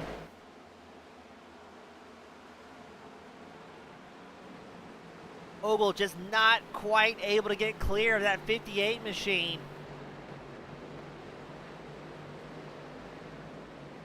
Let's see if he can do it through the dogleg here at Phoenix. Looks like Ogle may finally make it happen, as Copeland's going to try and follow suit on the inside line as well. Strandberg getting left out to dry on the high line, but able to carry just a little bit more speed, a little bit more momentum.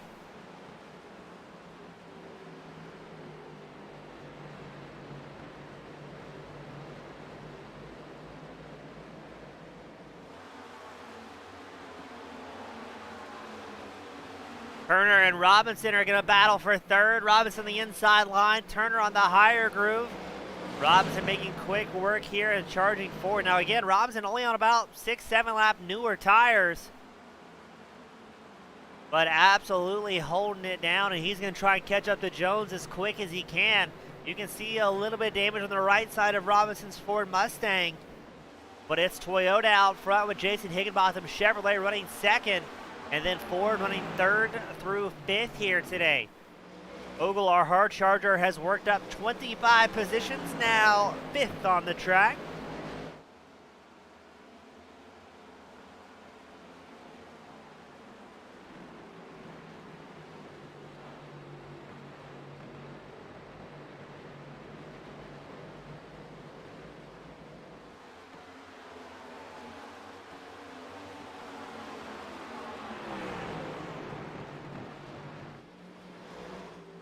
Robinson's working it down to 7/10 between himself and Jones. He's about a tenth and a half faster than Jones his last lap. Jones still about 2.2 seconds behind of Higginbotham.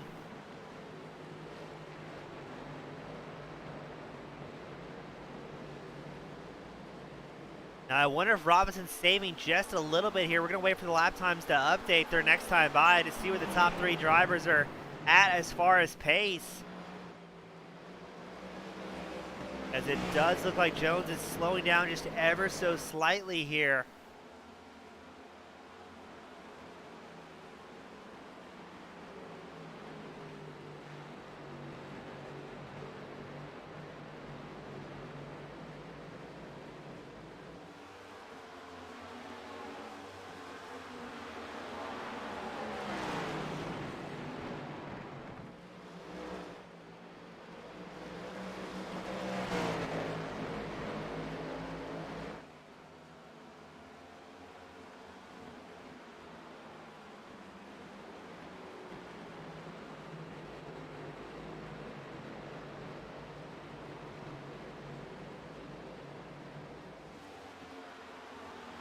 Robinson's closed the gap to Jones to a half second, while Higginbotham extends his lead to 2.2 seconds. Last time by, Higginbotham Higginbotham was about 2/10 faster than Jones. Robinson was about 1/10 faster than Jones. As we update, 25 laps left to go.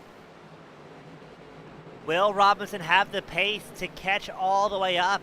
Because if he gets slowed down at all battling with Jones, he's going to be in for a rough night. Higginbotham doing a fantastic job on those 7-lap older tires. Able to hold the pace. Will he be able to hold it for 24 more laps? As this is the point of the run, things are going to start tightening up for our drivers. They are 30 laps in for the most part, 30 to 50 laps in on a set of tires, depending on when their last pit cycle was. Higginbotham and Turner, they're on the oldest set of tires inside the top 5. They came in around lap 124 to 126. While Jones, Robinson, and Ogle all came in a lap 133 for a fresh set of rubber underneath them.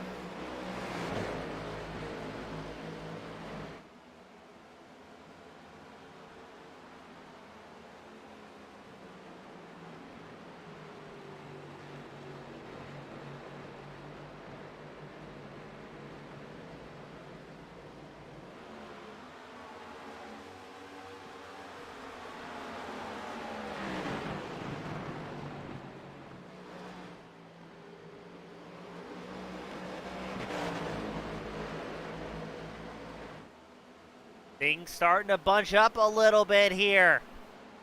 Robinson has Turner and Ogle just about 4/10 behind him, while Jones doing his best to maintain that half-second advantage over the number 23 machine of Josh Robinson. Ogle makes the move on Turner. He's now up 26 spots. Now, how important is the draft here at Phoenix, a smaller racetrack? Or is it arguably better to have clean air in front of you to avoid tightening up the race car late in the run? And we know Robinson has a little bit of damage on the right side of his Mustang. Will that affect the long run speed, or maybe cause him to chew up tires a little bit more than usual?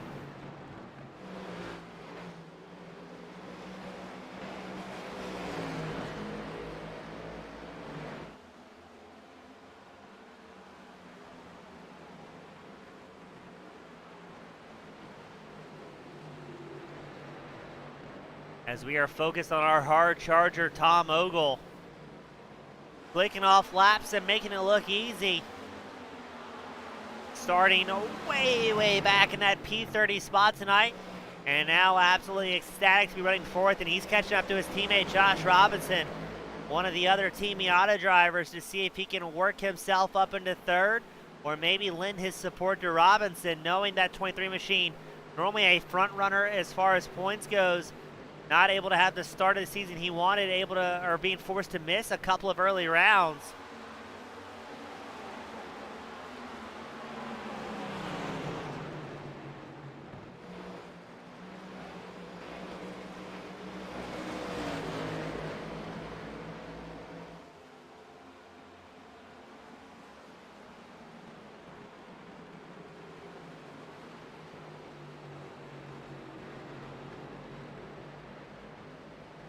A little bit of traffic to contend with, hopping out of the way for your race leaders.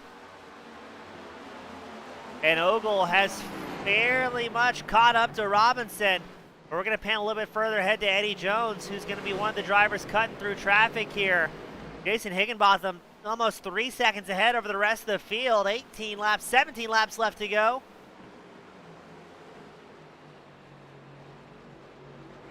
As Jones losing about 1/10.5 to Higginbotham on his last lap, but still able to keep Robinson behind him. Hopefully we can keep this thing green to the end, as Higginbotham out front just clicking off laps here. As I've got to agree with the fans at home, Higginbotham, if he can run clean, he's got a very comfortable margin to play with.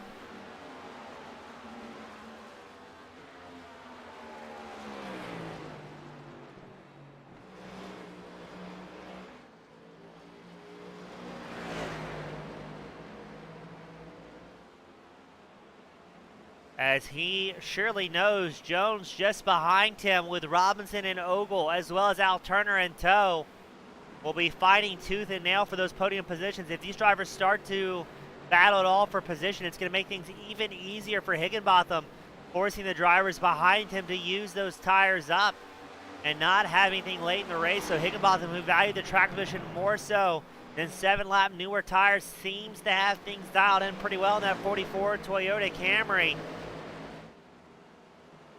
as he's still running. Now, Jason Higginbotham in first and Tom Ogle in fourth, both clicked off 29.6 as their last lap, while Jones was 1/10 slower than your race leader.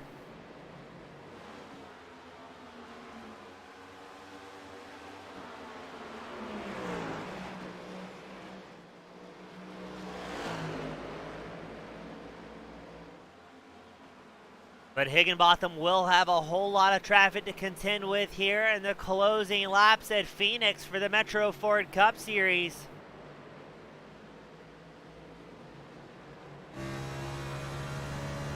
As we go on board with your race leader, Jason Higginbotham, you can see just in the foreground a lot of traffic, as it looks like somebody almost got into the wall there.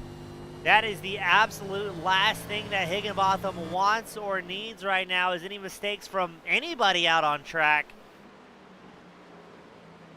as that may be a quick way to ruin the race for the 44 machine. As it stands, we have 22 drivers on track. Excuse me, 22 drivers in the lead lap. 31 drivers out of the 38 that are registered still out there rolling around.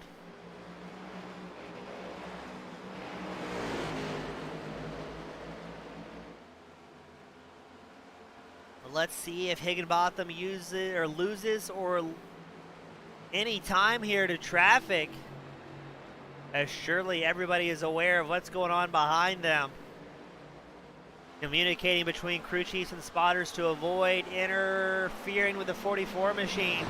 Looks like Higginbotham able to go way down low and make those passes nice and clean. That was the 39 machine of Jeff Lyden running 22nd, going a lap down here to your race leader.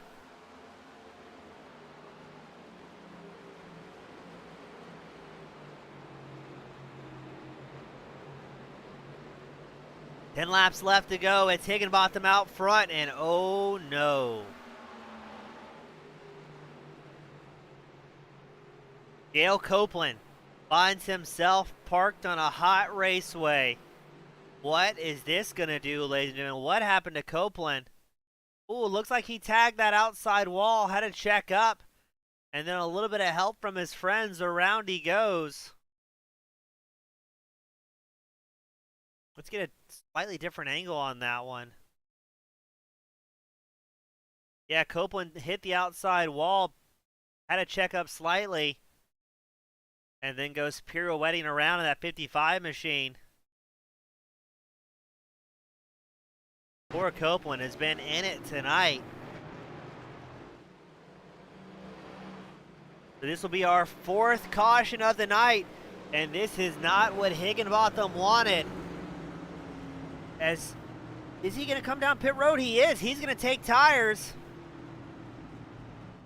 while Jones and Turner stay out. So this is going to be an absolute 5-lap shootout here, ladies and gentlemen. Higginbotham, Robinson, Ogle, Hess, Strandberg, Hill, McArthur, Hinchcliffe, Warsdale, Kennedy, all down pit road.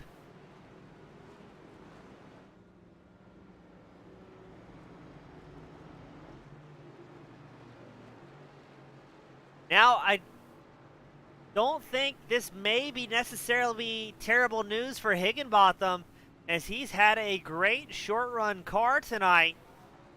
As you see McArthur slide into his pit stall just behind Higginbotham. Two drivers staying out, Jones and Turner.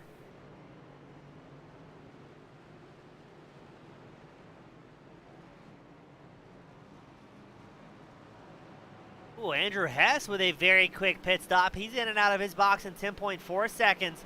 So he didn't take 4 tires. He may have only taken 2 here. And it will be a 5-lap shootout.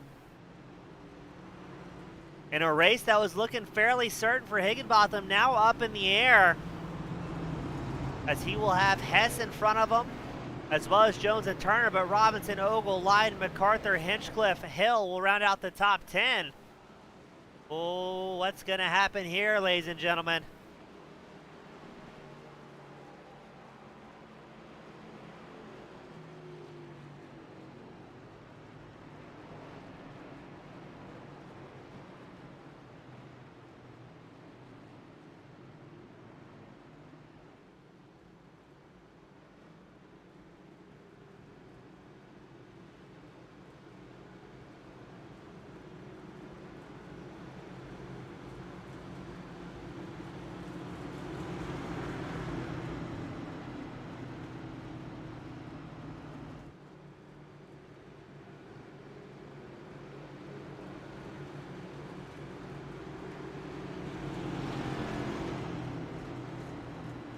I'll be perfectly honest, I don't know what's going to happen here, folks.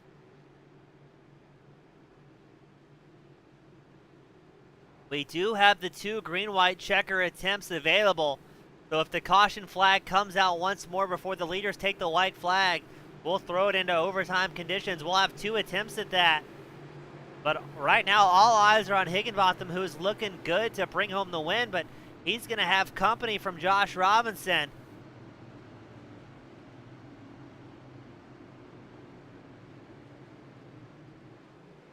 Gonna be interesting. This might put us into green-white checker conditions here.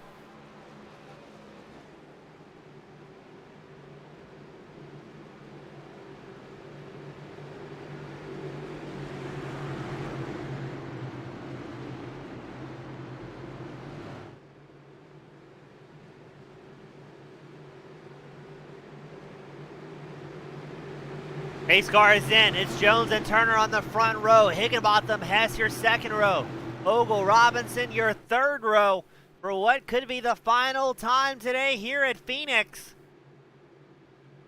We will wait for the green flag to fly.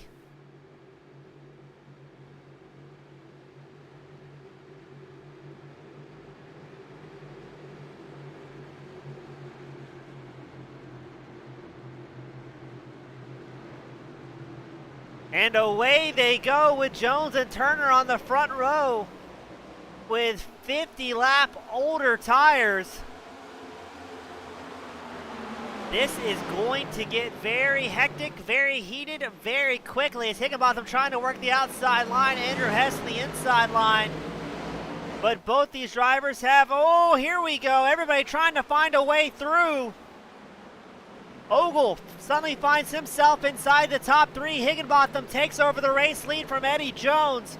Ogle's going to follow on the outside line. Higginbotham on the gas and on it hard. And oh, somebody's trying to crash back there. That's John Hinchcliffe. Will the caution come out as Higginbotham takes over the race lead? Yes, it will. Brian Glass also involved in that one. So we're going to go into overtime conditions with Higginbotham, Ogle, Robinson, Jones, and Turner, your top five. Oh, this is going to be good. So let's see what happened to Brian Glass. He was involved in that one as well as Bert Dodson. You see Hinchcliffe ahead of the field, but there goes Glass. He gets a little bit loose as well, tries to hold on to it.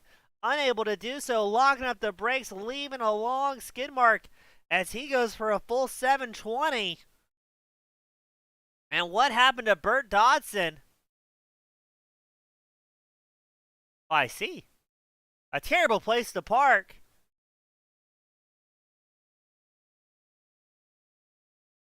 So Bert Dodson, Brian Glass, big damage on their machines.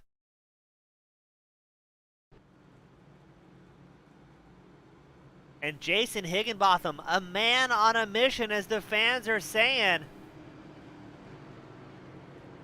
will be starting in the top spot, accompanied by Ogle, Jones, Robinson, McCarthy, Andrew Hess, Lee Warsdale.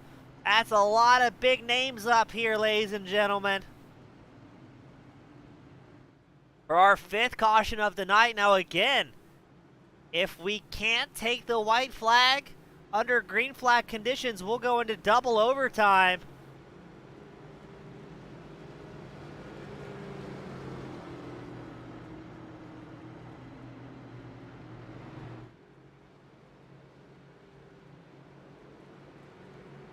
I gotta give credit as well to Eddie Jones starting third. He's still out here on much older tires, 53 lap older tires than anybody else inside the top five.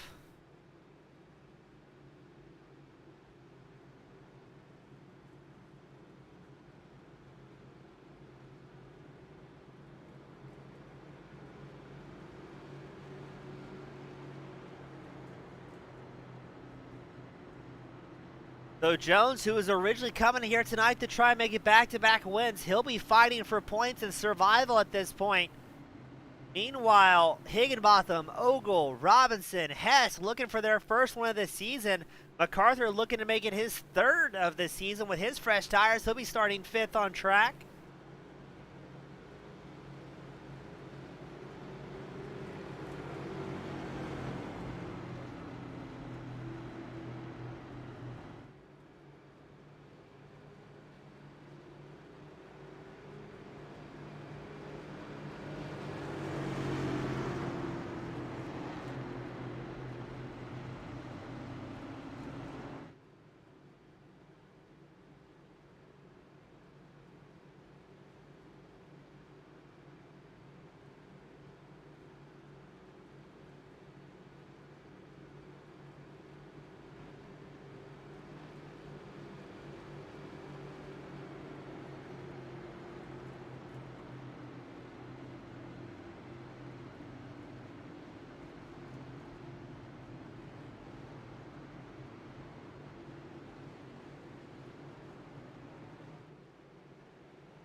So we'll get them gridded up once more in the green-white checker conditions. Keep an eye on your race leader, Jason Higginbotham. He's been charging hard all night long, and now he's got some fresh tires underneath him. But he's surrounded by heavy company, Ogle Robinson. Also on newer tires, Jones, the only person inside the top 10, making it work with his last pit stop being on lap 133.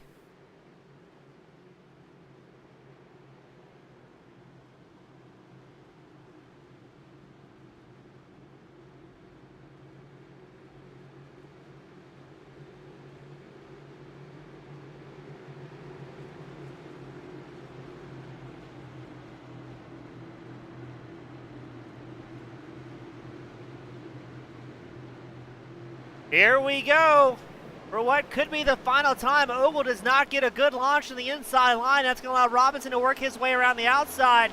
Higginbotham's going to absolutely hammer down here as Ogle sends it up the inside of his teammate Josh Robinson. Andrew Hess also in the mix, number 54 machine. Oh, Ogle gets loose. Ogle is going to crash into the field here. He locks it up, but there's nowhere to go. It's going to be the big one here at Phoenix as Ogle sends it around. And we're going to put it into our second green-white checker attempt of the night. And a crash that took forever to come out. Ogle tried so desperately to hold on to it. Oh no, the White Claw driver is not going to be feeling good about this one. Let's back that one up because this is the crash that took a long time to happen. And oh, I wish so badly it didn't. We're watching Ogle and the number 11 machine gets a little bit loose coming out in the start, I guess the old start-finish line straight.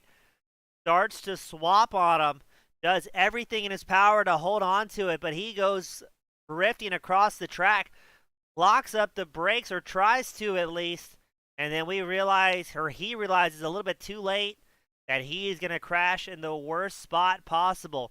Right in front of the majority of the field. That's Lee Warsdale in the 99 machine getting collected in that one. I believe there's the 58 machine as well.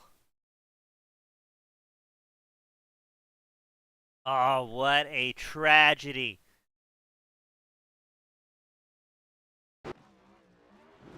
So we will go to our second and final green-white checker attempt of the night. So uncharacteristic to see that out of some of our top drivers. Now these guys run together several times throughout the week and practice together, run multiple races together. The last thing they ever want to do is get involved in ruining somebody or at least one of their friends, because that's what these guys are. 43 drivers coming out each and every week, a bunch of friends out on track. Last thing they want to do is ruin that for somebody else. These drivers have put in so much work tonight. We're 2 hours into the broadcast, so about an hour and 50 minutes out on track for this main event.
Oh, here we go once more, ladies and gentlemen, the final green-white checker attempt of the night.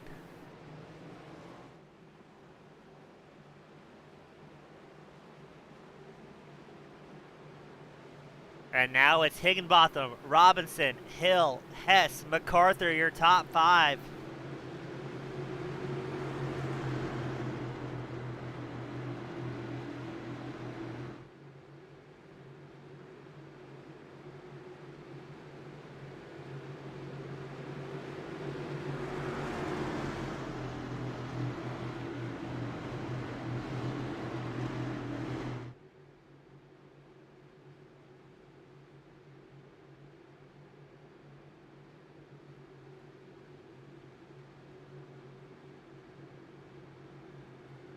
And now it looks to be our current hard charger on track. I believe will be the three-digit driver of Dan Hill. In the 112, he'll be starting third, up 26 spots from where he started.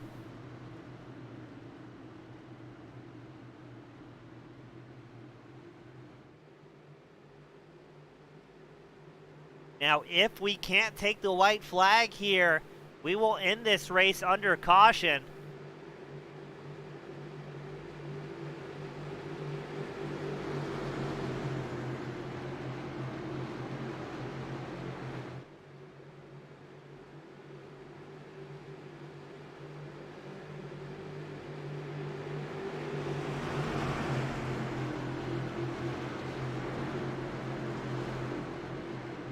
What's going to happen here as Higginbotham and Robinson on the front row, both drivers looking for their first win of the season.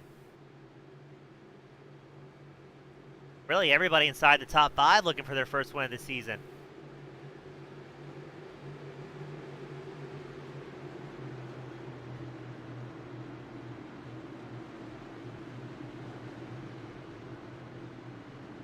Green flag is out. Higginbotham's going to try and hold on to it here. He's got Robinson and Hill in hot pursuit.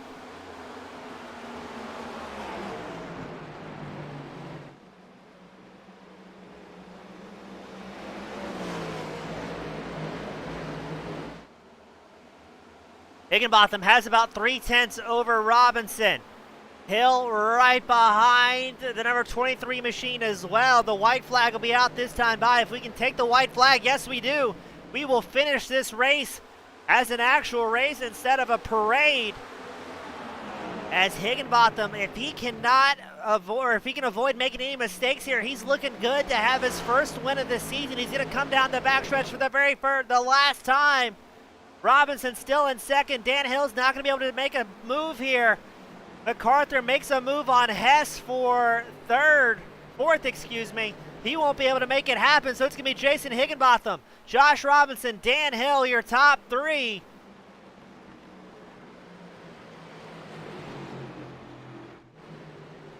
As Eddie Jones has problems at the end. Oh, what a night. So Higginbotham's going to pick up his very first win of the season at the Metro Ford Cup Series. Josh Robinson coming back out, finishing second. Dan Hill finishing third, who I believe will be our hard charger tonight.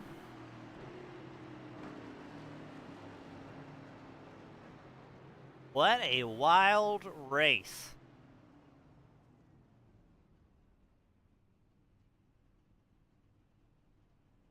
Driver's going to get their obligatory fancy photos, looking nice and sharp here today.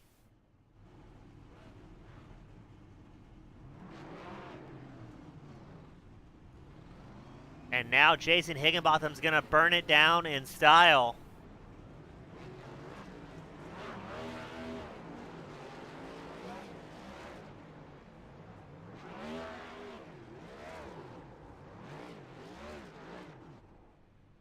A great first win for that number 44 Toyota.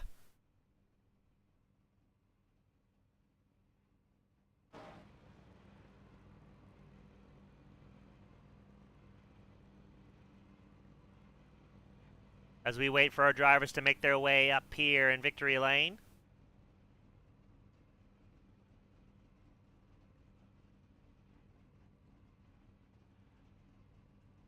Man, oh man, what a wild night, ladies and gentlemen. I believe that was 7 cautions, 2 green-white checker attempts. We had comeback stories. We had drivers having a rough go. And a first-time winner here for the Metro Ford Cup Series. Up first, we've got Dan Hill in the 112 machine, making it back-to-back podiums. Not a bad night for a triple-digit driver, and I believe you were the hard charger as well, Dan. Yeah, buddy, it was a pretty wild race there. This track's tough, but it's one of my favorite by a long shot. Now, Dan, as a newcomer to the series, you're finding yourself up inside the top five more and more often. I know things get a little bit more intense when we go to those green-white checker attempts, not to mention the second green-white checker attempt. How does it feel to be surrounded by what's considered some of the best here at the Metro Ford Cup Series and find yourself battling out door to door with some of these experienced vets? It's an absolute blast. I mean, Dwayne, Josh, John. I mean, all these guys up here, just they're phenomenal drivers, and it's great to try to hone my skills at the same time, race against these great guys. I mean, and they're clean. It's super nice. Now, Dan, with how busy traffic was, how hard was it for you to gain those 26 spots over the duration of the event? Did the cautions kind of help you out, giving you a break, or were you finding yourself making more moves under the green flag moments? The cautions definitely kind of help because you kind of, especially when the tires start getting old, you're kind of stuck to running the bottom. So if you got somebody who's just really holding the line really well, it's hard to really set them up to make a pass. And I got myself a penalty. I thought that was going to kill me. It dropped me back to 20th there for a little bit, but then I was able to kind of just dice my way and make some up on the cautions, and that's really kind of what helped me mostly. Well, Dan, I guess my final question for you is tell me more about that paint scheme. I see MXPX. I don't know if that's the band or a different sponsor I'm not familiar with. Tell me more about that paint scheme. Yeah, buddy, I'm a long die-hard fan of MXPX, and I do nothing but try to support them. I've supported them all the way from my years in high school back in '97, '98. And just John Hinchcliffe painted this car for me. I love it. He did an outstanding job on it. So Wait, to make sure I'm on the same page, we're talking about the same kind of pop punk band that's been around for, oh God, 30 years. I guess we're dating both of ourselves now, but those same guys? yes, sir, Mike, Tom, and Yuri, baby, I love them. They're still making good music. If you get a chance, go out there. They got some new albums, some new songs, and they got a lot of really good content on YouTube as well. Well, that's a small world. I'm also a fan from way back in the old Supercross video game days where they were featured a bunch. So good to see you supporting them. That's very cool. And congratulations on a hard fought third, my friend. Who would I like to give a shout out to? Friends, family, sponsors that's cheering you on tonight. Just shout out to my teammates again. Without them, I don't know that I'd be as productive as I am. And then, you know, my parents and stuff, gotta love them too. They always support me. Even doing this stuff. So, yeah, that's it. Awesome, Dan. Good job, my friend. Good to have you back up here in Victory Lane, and hope to see you carry that success forward, my friend. Copy. Thanks, buddy. Thank you, sir. That was Dan Hill finishing third tonight. Up next, we've got Josh Robinson, the Team Miata driver in the 23 machine. Josh, I know things have been an exciting season, missing the first couple rounds, but starting to find yourself back up here in Victory Lane a little bit more often. Yeah, I knew missing. I wasn't too heartbroken about missing Daytona because super speedways aren't my favorite. So now that we're in some mile and a half long tracks, it's my bread and butter. Yeah, it seemed like it worked out well for you. I mean, qualified second, finished second, so a good night overall. I mean, what do you think you could have done differently to maybe try and squeeze that top spot at the end of it? I'm not sure I could. Higgy was really strong. I think he had it dialed in on that short run, and it was his. Well, it seemed like it worked out well for you guys. Now, we did also notice a little bit of damage on the right side of that 23 machine. Was that from a wall tap? Did you get into somebody? Where did that come from tonight?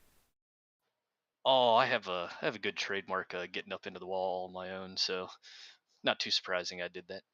Always good to have you back up here, my friend. Always great seeing that number 23 racing so well, so clean throughout the duration of the event. Good to have you back, and well, it'll be interesting to see how many points you gain tonight, as both Jones and McCarthy didn't have the finish they were looking for. But Josh, who would I to give a shout out to that's cheering you on that 23 Micro Center Ford Mustang? Sure. To my teammates over at Team Miata, and then of course to the sponsors with Kimball, Victor Lane Racing, and Patrick wasn't able to make it out today, but Metro Ford definitely makes this series happen. And then one last shout out to the guys over at Last Place Racing. Dwayne and Eddie and them.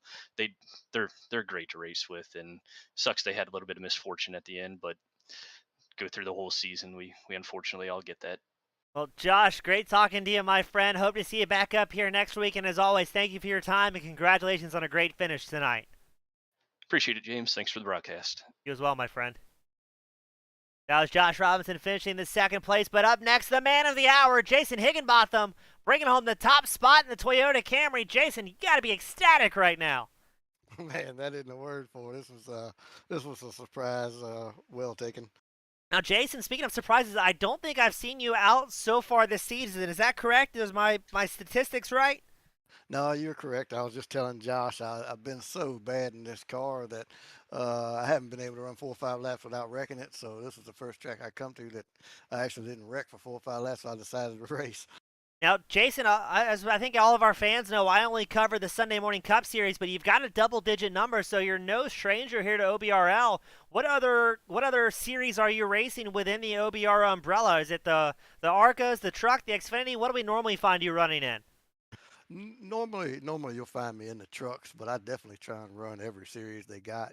Depending on, I kind of pick and choose. At ARCA, if it goes to a short track, I kind of like it, and trucks I'll hit every track, and then the Xfinity, if it goes to a track I like, I just try and jump in something that I'm not going to get nobody else tangled up with me.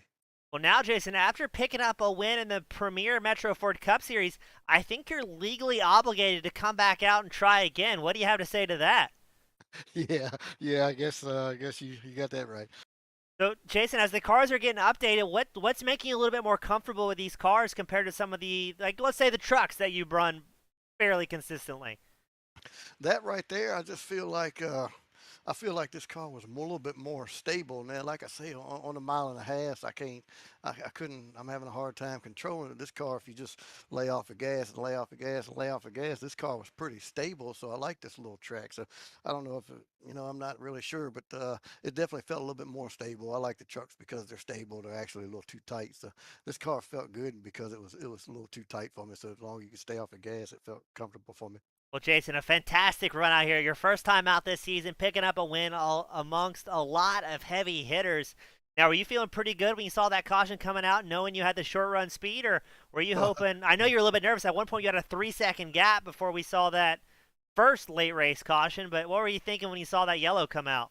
Heck no, I was definitely not feeling comfortable at all. I didn't feel like I had any short run speed. I felt like that long run there was actually pretty good because I kept looking down and looking down and looking over at the race times, and I was actually getting away, like you guys said before that caution came out. So no, I definitely did not want to see that caution, but it was okay. It's kind of hard to pass here, like everybody said. If you get out in the lead, I was going to try and hold the bottom for sure.